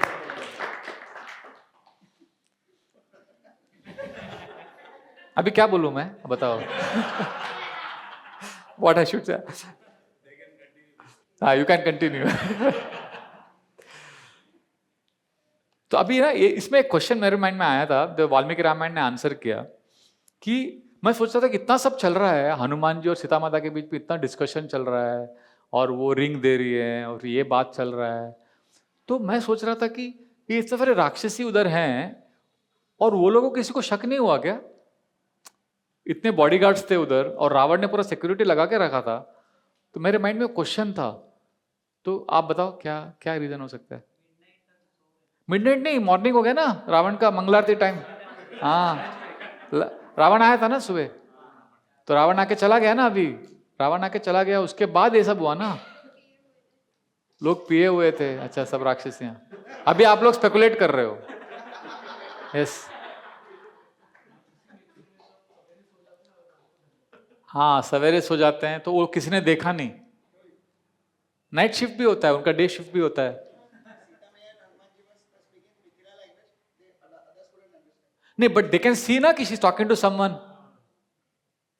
तो क्या हो गया था actually, the Ramayana describes what happened was, सब राक्षसों को लगा कि सीता माता जो है ना ऑलरेडी इतनी डिस्टर्ब्ड है, तो तो वो अपने धुन में है, कभी घास के तिनके से बात कर रही है, कभी काल्पनिक राम से बात कर रही है, कभी आकाश को देख के बात कर रही है, अभी कोई बंदर से बात कर रही है। उनको लगा कोई बंदर है, बंदर घूम रहा है कोई ऐसा छोटा सा, वो बंदर के साथ बात कर रही है और अपने अपने आप में है। इसीलिए उन्होंने उसको गंभीरता से लिया ही नहीं, इसलिए उनका उधर अच्छे से पूरा मीटिंग हो गया।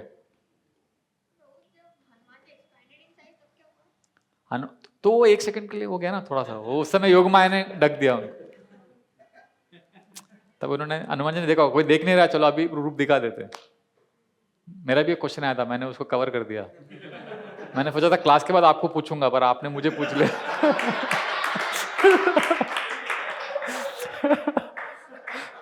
मैं सोचा था क्लास के बाद आई लास्ट को, I really thought I last. तो फिर सीता माता को तो वो रिंग मिलता है और जैन का स्टोरी सुनते हैं।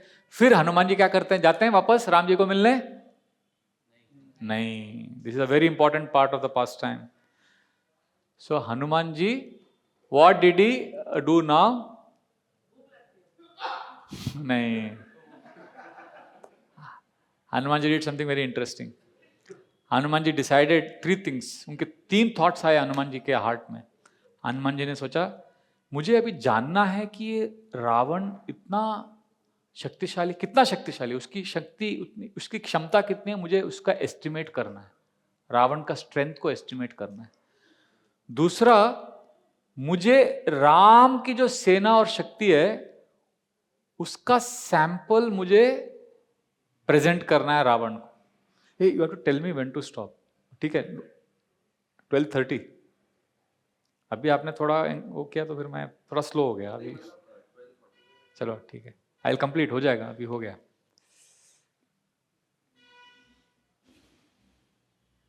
My mind was distracted, I am coming back, wait. तो 3 थिंग्स, 3 चीज हनुमान जी के दिल में आया जिसके वजह से उन्होंने सोचा अभी तुरंत मैं राम जी के पास नहीं जाऊंगा। हालांकि उनके पास उनका प्रोजेक्ट कंप्लीट हो गया था, राम जी का संदेश पहुंचा दिया सीता माता को, सीता माता का संदेश ले लिया, अभी बस जाना है राम जी के पास। That is what first class servant कौन है? जो सेवा बोला गया उससे एक्स्ट्रा सेवा करता है। सेकेंड क्लास सर्वेंट जो बोला वही करता है। थर्ड क्लास सर्वेंट जो बोला उल्टा करता है। तो हनुमान जी फर्स्ट क्लास सर्वेंट है, वो जो बोला वो हो गया, but extra because of 3 reasons, 3 things. One, उन्होंने बोला कि रावण का आर्मी का स्ट्रेंथ क्या है मुझे जानना है। दूसरा, राम का जो सेना का जो सैंपल मैं हूं, एक सैंपल दिखा देता हूं इनको। और तीसरा, हनुमान जी के दिल में बहुत गुस्सा था, इतना गुस्सा था, तो अभी गुस्से को रिलीज करना था ना। तो हम लोगों के यहाँ पे आजकल साइकोलॉजिस्ट लोग क्या बोलते हैं, गुस्सा बहुत आ रहा है तो जर्नल लिखो, गुस्सा बहुत आ रहा है तो एक तकिया लो, तकिए को मारो। तो हनुमान जी ने बोला तकिए को क्यों मारने के, इधर रियल लोग हैं, राक्षसी लोग हैं, राक्षस लोग हैं, तो इनको मारते। तो हनुमान जी ने बोला अभी इनको सैंपल दिखाता हूं मैं राम जी का। तो फिर, तो this is very interesting section now. Kishkindha कांड, अपना सुंदरकांड का एक बहुत सुंदर सेक्शन है कि हनुमान जी ने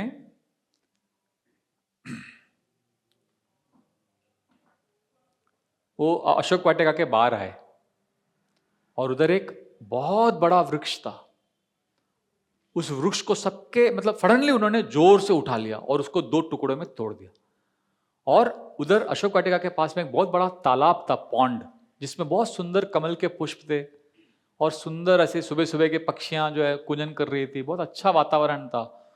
उधर उन्होंने दोनों जो पेड़ का जो पार्ट था उसको जोर से फेंका, तो पानी उछल के पूरा बाहर आ गया, झाक करके आवाज आ गया जोर से। तो जोर से जब आवाज आया और पूरा पानी बाहर आ गया तो सब हिल गए, राक्षसी लोगों को आवाज आने लगा, सब उठ के देखा कि एक बंदर है, वानर, अरे ये तो वही बंदर है जो सीता माता बात कर रही थी, अरे ये तो वही है। और देखा, फिर हनुमान जी ने दूसरा पेड़ उठाया, दूसरा पेड़ उठा के उसको भी पानी में फेंका, फिर तीसरा पेड़ उठा के, वो मालूम है पर्वत, अपना एक मंदिर था, एक छोटा सा पर्वत के ऊपर, वो मंदिर के ऊपर फेंका, मंदिर का पूरा जो दीवार वो सब हिलने लगा। तो सारे राक्षसी जाके सीधा सीता के पास भागे, ये कौन है बंदर, तुम इससे बात कर रही थी, देखो ये ध्वंस कर रहा है, हमारे अशोक वाटिका को ध्वंस कर रहा है, तुम उससे बात कर रही थी, बताओ कौन है। तो सीता माता ने शायद पहली बार लंका में स्माइल किया, She smiled at the Rakshasas and she told them, मुझे क्या पता कौन है वो। सीता माता ने कहा कि आप लोग जादुई और शक्तियों में सब आप एक्सपर्ट हो, मिस्टिक पावर में, आप लोगों को पता होना चाहिए कि कौन है, मैं कैसे जानती हूँ? आप लोगों का मैजिक, सॉर्सरी, ये सब जादू टोना आपका फील्ड है, तो आप लोगों में से कोई होगा कुछ कर रहा है, आप पता करो। ऐसा करके सीता ने स्माइल दिया। और इस समय और हनुमान जी ने और भी थोड़ा इधर उधर उठा के पेड़ वेड़ फेंकने लगे हनुमान जी। तब तुरंत रावण के पास न्यूज चला गया। एक उनका जो मिनिस्टर था मेन, हमेशा भी उनके पास रहता था, प्रहस्त, उसने कहा लंकेश, एक वानर अशोक वाटिका में ध्वंस कर रहा है, पर आप घबराने की जरूरत नहीं है, मैं भी 2 सैनिकों को भेज रहा हूं, उसको मार के आ जाएंगे। तब रावण कहता है रुक जाओ प्रहस्त, नहीं, ये कोई साधारण वानर नहीं है। रावण को कैसे मालूम है साधारण वानर नहीं है?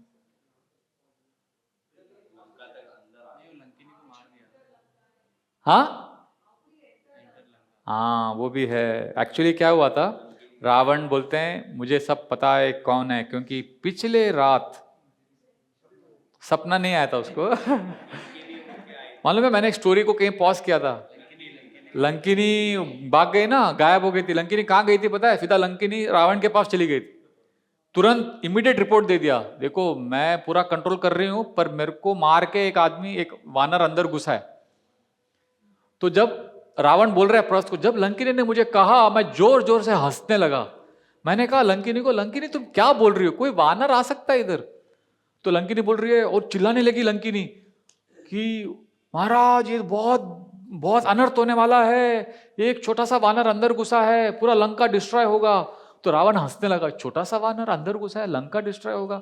तो रावण प्रहस्त को कहने लगा कि मैंने उस वानर को कहा, मैंने लंकिनी को कहा कि लंकिनी तुम बहुत ओवर टाइम ड्यूटी कर रही हो, तुम बहकी बहकी बातें कर रही हो, तुम थोड़ा ब्रेक ले लो, थोड़ा छुट्टी ले लो। उसको मैंने छुट्टी दे दिया कुछ दिनों का, क्योंकि मुझे लगा बहुत थक गई है वो। पर अब मुझे समझ में आ रहा है कि लंकिनी ने एक्चुअली जो देखा था वही सही था, कोई तो ऑर्डिनरी मंकी नहीं है।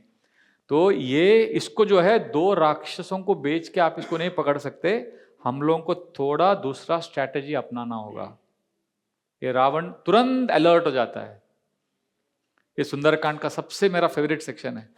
रावण बोलता है 2-3 राक्षसों को बेच के कुछ नहीं होगा, आप हमारे जो ब्लैक कैट कमांडोज हैं उनको बुलाओ। किसको पकड़ने के लिए? एक छोटे से वानर को पकड़ने के लिए। तो जैसे हमारे होते हैं ना एनएसजी कमांडो, ब्लैक कैट, तो रावण का जो सिक्योरिटी स्पेशल गार्ड्स था उसका नाम था किंकरास। अरे my God, I should not be surprised, I should be surprised that I asked you. Kinkaras. देखो मैं नोट्स देख रहा हूं, अगर आप टेलीप्रॉम्प्टर होते तो मैं आपको देख के बोलता था। बस आपको बस बैठना है, बस आप दोनों को देखना है बस। काश आप टेलीप्रॉम्प्टर होते। You know what is a teleprompter, right? So Kinkaras were the special security guards. They were specially trained. मालूम है रावण के आर्मी में कितने किंकर्स थे? 80,000. Yes, you are right. 80,000 Kinkaras. तो प्रहस्त को बोलते हैं कि ये जो किंकरास हैं 80,000 स्पेशली ट्रेन्ड सिक्योरिटी गार्ड्स। तो प्रहस्त क्वेश्चन पूछता है रावण को कि अच्छा कौन सा डिवीजन, उसके बहुत सारे डिवीजन रहते हैं ना, जैसे हमारे आर्मी में होता है ना जाट रेजिमेंट, पंजाब आर्टिलरी, क्या क्या अलग अलग रहता है ना, गुरखा रेजिमेंट, हाँ राजपुताना, ऐसा अलग अलग। तो ये जो किंकरास का कौन सा रेजिमेंट भेजना है? तो रावण बोलता है सबके सबको भेजो एक वानर को पकड़ने के लिए, क्योंकि रावण को समझ जाता है कि ये जो है सामान्य वानर नहीं है, छोटू मोटू नहीं है वानर। तो ये 80,000 आते हैं और रावण, हनुमान जी देखते खुश हो जाते एकदम, अरे सारे किंकर आ गए। तो हनुमान जी उधर एक वो जो मंदिर था पर्वत के ऊपर, उधर बाहर एक बड़ा लोहे का रॉड था, ह्यूज। हनुमान जी उसे उठा लेते हैं और उससे आकाश में उड़ के नीचे आते हैं और सबको दे देना, जैसे मच्छर मारते हैं ना हम लोग, फट, तो फाट फाट फाट फाट सबको कुछ मिनटों में सबको खत्म कर देते। कुछ लोग भाग जाते बस, मतलब भगवान राम को 2 घंटा लगा 14,000 राक्षसों को मारने के लिए, और हनुमान जी को कुछ मिनट लगा 80,000 स्पेशल सिक्योरिटी किंकरस को मारने के लिए। मतलब भगवान से अधिक पावर भक्त में है, भगवान भक्त को एम्पावर करते हैं। हनुमान जी ने इस तरह से सबको मार दिया। और उसके बाद हनुमान जी इतना एक्साइट हो गए, वो उन्होंने फिर वो वापस एक वृक्ष को उठाया और अशोक वाटिका का गेट्स को पूरा तोड़ दिया। फिर वो जो मंदिर था, मंदिर का जो बाकी दीवार व्यवहार था वो सब तोड़ दिया। तो उसके बाद रावण ने जब ये सुना, रावण को आवाज भी आ रहा था और सब सैनिक भी मर गए, तो फिर हनुमान जी चुप नहीं हुए। सब ध्वंस करने के बाद रावण के महल के बाहर आके चिल्लाने लगे, रावण बाहर निकल, देख एक राम का तुच्छ सेवक क्या क्या कर सकता है। ये दुष्ट रावण, सीता माता को लौटा दे, नहीं तो तेरा भी यही हालत होगा। अभी हम पूरे सेना आएगी लंका में, सब कुछ डिस्ट्रॉय कर देंगे। तो रावण ये सब सुन के बुलाता है किसको? जम्बूमाली। कौन है? ये सारे 80,000 जो सैनिक थे किंकरास, उनके बॉस। आजकल जो सैनिकों के बॉस होते हैं ना, वो पेटू होते हैं, वो ऐसे बैठे रहते हैं ऑफिस में ऐसे। उस समय जो एक्चुअली सैनिकों के बॉस होते थे, वो लोग they were more powerful than their soldiers. Jambumali अकेला was more powerful than all the 80,000 Kinkaras. तो रावण ने बोला, देखो पहले कैसा था ना, प्रभुपाद एग्जाम्पल देते हैं कि भारत पर शासन किसने किया? ब्रिटिश ने। ब्रिटिश का लीडर कौन था? Queen Victoria. वो विक्टोरिया 4 फुट की गिटकी सी थी वो, और इंडिया का पॉपुलेशन था 30 करोड़। तो प्रभुपाद बोलते 30 करोड़ इंडिया की जनसंख्या को 200 आईएएस सिविल सर्वेंट्स संभालते थे, और 200 सिविल सर्वेंट के अंडर 20,000 ऑफिसर्स थे, और 20,000 ऑफिसर्स के अंडर 3 लाख सैनिक थे, पुलिस और सैनिक मिला के।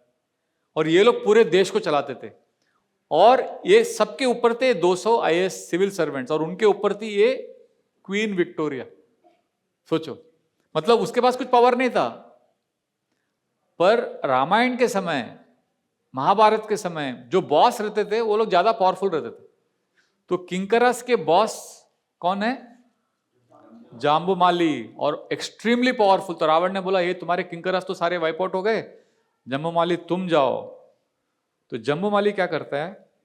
जम्बूमाली एक्चुअली रावण के मोस्ट ट्रस्टेड थे। वो ही was like the NSA for Ravana के, एनएसए थे वो। तो वो जाते, पहली बार हनुमान को लाइफ में एक ऐसा अटैक होता है कि वो थोड़ा is on the receiving hand. Jambumali इतने एरो शूट करते हैं हनुमान जी के ऊपर कि हनुमान जी का पूरा बॉडी जो है तीरों से भर जाता है, जैसे एक पक्षी घोंसले में छिपा रहता है वैसा। तो हनुमान जी realise Jambumali is really powerful. तो हनुमान जी क्या करते हैं, बड़ा सा बोल्डर उठा के जम्बूमाली पर फेंकते हैं, जम्बूमाली उसे आराम से काट देता है। फिर एक बड़ा साल वृक्ष उठा के फेंकते, वो भी जम्बूमाली आराम से तोड़ देता है। तो फिर ये समझ जाते कि ये जम्बूमाली तो बहुत पावरफुल है। फिर हनुमान जी स्ट्रैटेजी बदल देते हैं, बोलते ये सब छोड़ो, सीधा जाते हैं ऊपर। वो जो उनका आयरन रॉड था फेवरेट, जिससे उन्होंने सारे 80,000 किंकरों को मारा, वो उठा के आते हैं और बहुत ही स्पेशल ढंग से लेके आते हैं सीधा ऊपर से।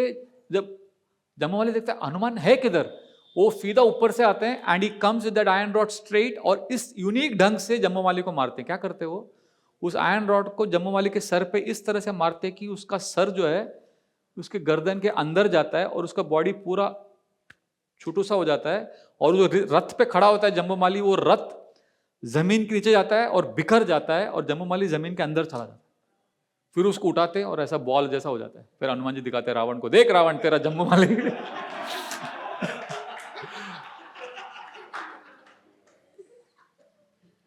तो फिर रावण बिकम्स एक्सट्रीमली एंग्री। तो रावण नाउ डिसाइड्स दैट अभी ये जम्बूमाली से भी नहीं हुआ, किंकरा से भी नहीं हुआ। फिर उसके रावण के हमेशा 7 प्राइवेट सिक्योरिटी गार्ड्स उनके बगल में रहते थे, हमेशा 7। ये इससे ज्यादा प्रिय रावण को कोई नहीं था। Ravana was like in terms of security they were the most powerful. तो ये 7 सिक्योरिटीज को बेचता है रावण, बोलता है अभी ये बहुत हो गया, मैं इरिटेटेड हो गया, खत्म करके आओ उस वानर को। तो ये 7 लोग आते हैं, और इस बार हनुमान जी को भी वैरायटी चाहिए, वो बोर हो गए सब। तो हनुमान जी इस बार यूनिक ढंग से 7 को मारते हैं। क्या करते हैं, 7 लोग हैं ना, तो वो 2 लोगों को अपने साइज को बड़ा करते हैं और 2 राक्षसों को लेफ्ट हैंड से, 2 को राइट हैंड से उठाते हैं और दोनों को एक दूसरे के साथ बैंग करते हैं, भाग कर, और चारों के चारों मर जाते हैं। फिर एक को उठाते हैं, फिर 2 को उठाते हैं, जैसे हम लोग करताल बजाते हैं ना, वो वॉम्पर बजाते हैं। एक्चुअली ना ये वानर सेना में बहुत इंपॉर्टेंट चीज है। वानर सेना में हनुमान जी, सुग्रीव, अंगद, ये लोग ना राक्षसों को कैसे मारते थे मालूम? ऐसे ही मारते थे। किसी को ऐसे उठा के मारते थे, किसी को ऊपर पत्थर मारते थे, किसी को वृक्ष से मारते थे। मतलब वानरों के पास ना बहुत ही घावटी स्टाइल था। और ये राक्षस लोग पूरा अलग अलग वायु अस्त्र, आग्नेय अस्त्र, अलग अलग मंत्र बोल के अलग अलग अस्त्र का वो लोग करते थे और जादू टोना करते थे। और वानर लोग का सिंपल था, सीधा उठा के मारो, जो आत्मा है उसको उठा के मारो। कभी कभी राक्षसों को उठा के एक दूसरे से मारते थे। They were very very like you know, वो जैसे ना वो क्रिकेट में भी ना जो सिंपल रहते हैं ना, मैं हमारे गोविंद प्रभु लेके गए थे बच्चों को, हम लोग पूरा उडुपी लेके गए थे उधर। ये हमारे प्रियव्रत, माधव साहब तभी क्रिकेट का पूरा कोचिंग लेते थे वो लोग, अच्छा सा प्रोफेशनल कोचिंग। तो उडुपी में बड़ा क्रिकेट ग्राउंड था और जिसे घर पे रह रहे थे, उसको बोला यार बच्चों को क्रिकेट खेलना है। तो वो प्रभु जी ने बोला चलो हमारे बच्चों के साथ खेलो, हमारे गांव के बच्चे के साथ। तो गांव के बच्चों को बुलाया, तो वो लोग सब ऐसा यू नो एकदम सिंपल, कोई टेक्निक नहीं, कुछ नहीं। वो 11 बच्चे वहां के जमा हो गए, हमारे बच्चे थे 10-11 बच्चे थे, अच्छे से प्रोफेशनल ट्रेंड क्रिकेटर। वो ग्राउंड में बोला आज मैच खेलते। वो मैच खेला, वो बच्चों ने, गाँव के बच्चों ने बेकार, बैट पकड़ना भी नहीं आता था, वैसे पकड़ रहे थे वो लोग। पूरा क्या रफ एंड टफ बच्चे, वो पूरा गांव में खेत में काम करने वाले, और ऐसा धुलाई किया। हमारा टीम मैं तो खेला नहीं, मैं और गोविंद तो देख रहे थे, हम लोग तो सैफरन में थे, हमको खेलना भी अलाउड नहीं था, तो मजा ले रहे थे। और ऐसी बुरी तरह से हारे हमारे बच्चे। और इनके पास कुछ स्टाइल नहीं, बॉलिंग भी ऐसा सिंपल कर रहे हैं, एकदम फास्ट कर रहे हैं, बैटिंग भी जोरदार कर रहे हैं। तो हमारे बच्चों को इतना बुरा लगा, हार गए। तो उन्होंने क्या किया, उनका ट्रेन था अगले दिन सुबह, उन्होंने उसको अगले नेक्स्ट डे का पोस्टपोन कर दिया। बोला कि हम लोग कल भी खेलेंगे, वो उनको बदला लेना था। तो अगले दिन जो मैच हुआ ना, उसमें वो लोग और बुरी तरह से हारे। हमारे लोग क्यों? फिर गोविंद ने परपोर्ट दिया, क्योंकि वो कल तुमने खेला ना, तो वो बच्चों को, गांव के बच्चों को प्रैक्टिस हो गया। वो पहली बार खेला तो उनको प्रैक्टिस नहीं था, इसलिए तुमको हराने में उनको थोड़ा तकलीफ हुआ। तब मैं ये बोल रहा हूँ, इंडिया में कितना टैलेंट है, हम लोग इतना कोचिंग में पैसा लगाते हैं। एनीवे, तो हमारे वानर सेना ऐसा था। वानर सेना के पास इनोवेटिव जुगाड़ वाला टेक्निक्स था। तो ये जो 7 प्राइवेट गार्ड्स को मारा हनुमान जी ने, ये पूरा जुगाड़ वाला टेक्निक था। एक्चुअली युद्ध कांड में एक सेक्शन आता है बहुत सुंदर। इंद्रजीत के पास 1000 चिरंजीवी सैनिक थे। मतलब वो ऐसे सैनिक थे कि उनको कोई मार नहीं सकता। अगर आप उनको समुद्र के नीचे फेंक दोगे ना, तो वो लोग वापस ऊपर आएंगे। आप उनको कितना भी, वो मरेंगे नहीं, घायल होंगे पर वापस उठेंगे। तो सारे वानर सेना भयभीत हो गए, क्या करें? तो हनुमान जी ने बोला डोंट वरी, मेरे पास टेक्निक है। तो हनुमान जी ने ये 1000 चिरंजीवी सैनिकों को कैसे मारा? कोई गेस कर सकता है क्या जुगाड़ टेक्निक किया होगा?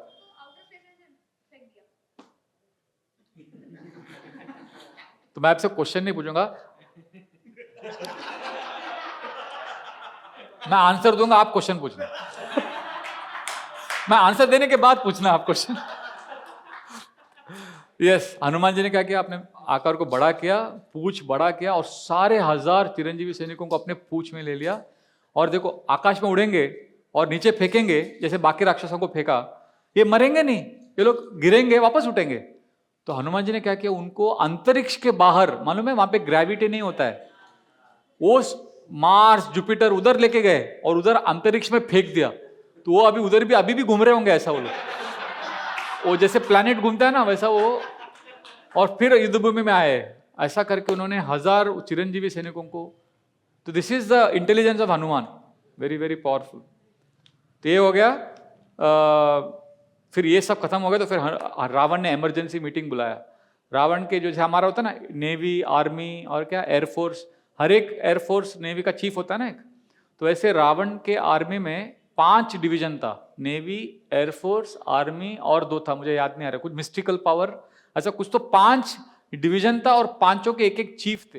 वो 5 को बुलाया और बोला कि ये भी सब खत्म हो गया, मेरे सिक्योरिटी गार्ड चले गए, किंकर चले गए और उनका लीडर जम्बूमाली चला गया। अभी आप 5 ही है जो हमारी पूरी लंका की सेना को बचा सकते हो। आप 5 लोग जाके तुरंत इस बंदर को रोको, बहुत बड़ा अनर्थ हो रहा है लंका में। तो ये पांचों गए, बोले अभी तो ये खत्म कर देते हैं। पर रावण, अभी हनुमान सबके साथ फाइटिंग कर रहे थे, सबको टाइम लिया मारने में, पर ये एंटी क्लाइमैक्स हो गया। ये 5 लोगों को हनुमान जी ने 1 सेकंड में मार दिया, मतलब टाइम ही नहीं, बोला इनको ज्यादा टाइम वेस्ट नहीं करना है इनके साथ, तो इनको एक तुरंत मार दिया। क्या किया बेसिकली हनुमान जी ने, वो जो मंदिर था जिस पर्वत के ऊपर था, मंदिर को तो तोड़ दिया, और जिस पर्वत के ऊपर वो मंदिर खड़ा था, वो पर्वत का शिखर उठा के वो शिखर से 5 को खत्म कर दिया। तो all 5 were dead. This was the biggest insult. मतलब क्या है, मैच शुरू होने के पहले खत्म हो गया, मतलब इतना बेकार ट्रीटमेंट दिया। तो रावण ने फाइनली बोला बहुत हो गया, अभी अक्षय कुमार को बुलाया। अक्षय कुमार कौन है? उनका बेटा, वो नहीं जो आप सोच रहे थे अभी थोड़ी देर पहले। तो अक्षय कुमार को बुलाया और उसको बोला, और अक्षय कुमार रावण का सबसे छोटा बेटा था और सबसे हैंडसम भी था, और रावण उससे एक्चुअली बहुत अटैच था। और रावण ने उसको कहा कि तुम जाओ और इस वानर को रोको।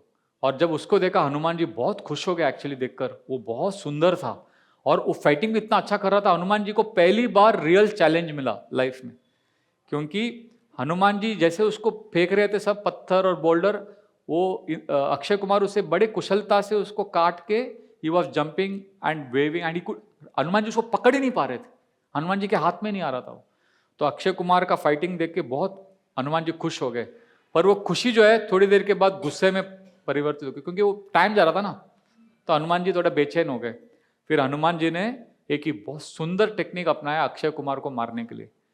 अक्षय कुमार जैसे तीर चलाने लगा, हनुमान जी तुरंत ही went up, then he went down, again went up, so that Akshay Kumar could not understand where Hanuman is, and suddenly from a very high position वो कूद कर इस पोज में, जैसे दंडवत प्रणाम करते हैं वैसे पोज में सीधा अक्षय कुमार के चरण कमल नहीं, चरण को पकड़ लिया, और चरण को पकड़कर दोनों आकाश में है। अक्षय कुमार के चरण को पकड़, जब किसी के चरण को आप खींच लेते तो क्या होता है, वो आदमी पीछे चला जाता है। तो अक्षय कुमार पीछे आ गया, तो फिर हनुमान जी ने अक्षय कुमार को आकाश में और उठाया और जोर से उसे नीचे फेंका। एक नीचे बड़ा पत्थर था, उसके ऊपर अक्षय कुमार को ऐसा जोर से फेंका तो अक्षय कुमार का सर पूरा फट गया and Akshay Kumar was dead. तो अभी कितने लोगों को मारा हनुमान जी ने? पहले किसको मारा? 80,000 किंकरास, उसके बाद जम्बूमाली, उसके बाद 7 प्राइवेट सिक्योरिटी गार्ड, उसके बाद 5 चीफ्स, आर्मी चीफ्स, उसके बाद अक्षय कुमार। और अब तक रावण को गुस्सा आ रहा था, पर अभी दुख भी होने लगा क्योंकि बेटा मर गया ना। अभी तक गुस्सा ही था बस, अभी दुख, गुस्से के साथ साथ बहुत हृदय में बहुत, क्योंकि फेवरेट बेटा था उनका रावण का। तो रावण चिल्लाने लगा, बोला Indrajit, because he knew Indrajit can not be defeated by anyone, he directly called the most powerful in Lanka. And Indrajit को इंस्ट्रक्शन दिया, इंद्रजीत इस वानर को मारो मत, जीवित पकड़ के लाओ, मुझे जानना है कि है कौन, मुझे पता है ये राम का नहीं हो सकता, ये कोई देवताओं ने भेजा। See Ravan is still in denial, Ravan thinks Ram can not come to Lanka. Ravan बोलता है कि ये राम ने भेजा हुआ वानर नहीं है, ये कोई तो देवताओं का मिली भगत है, उसे जीवित पकड़ के लाओ, मुझे पता करना है कौन। तब इंद्रजीत, और इंद्रजीत का जो फर्स्ट टाइम डिस्क्रिप्शन है अमेजिंग। इंद्रजीत का चैरियट, रथ सबसे अलग है पूरे रामायण में। सबका रथ जो है घोड़े रहते, गधे रहते किसी के। इंद्रजीत का रथ 4 टाइगर चला रहे थे, ह्यूज टाइगर्स, और उसके रथ में बड़ा सा काला रंग का एक ध्वज था। तो Indrajit comes with great force and he shoots arrows, और वो बहुत घमासान युद्ध होता है जो खत्म ही नहीं होता।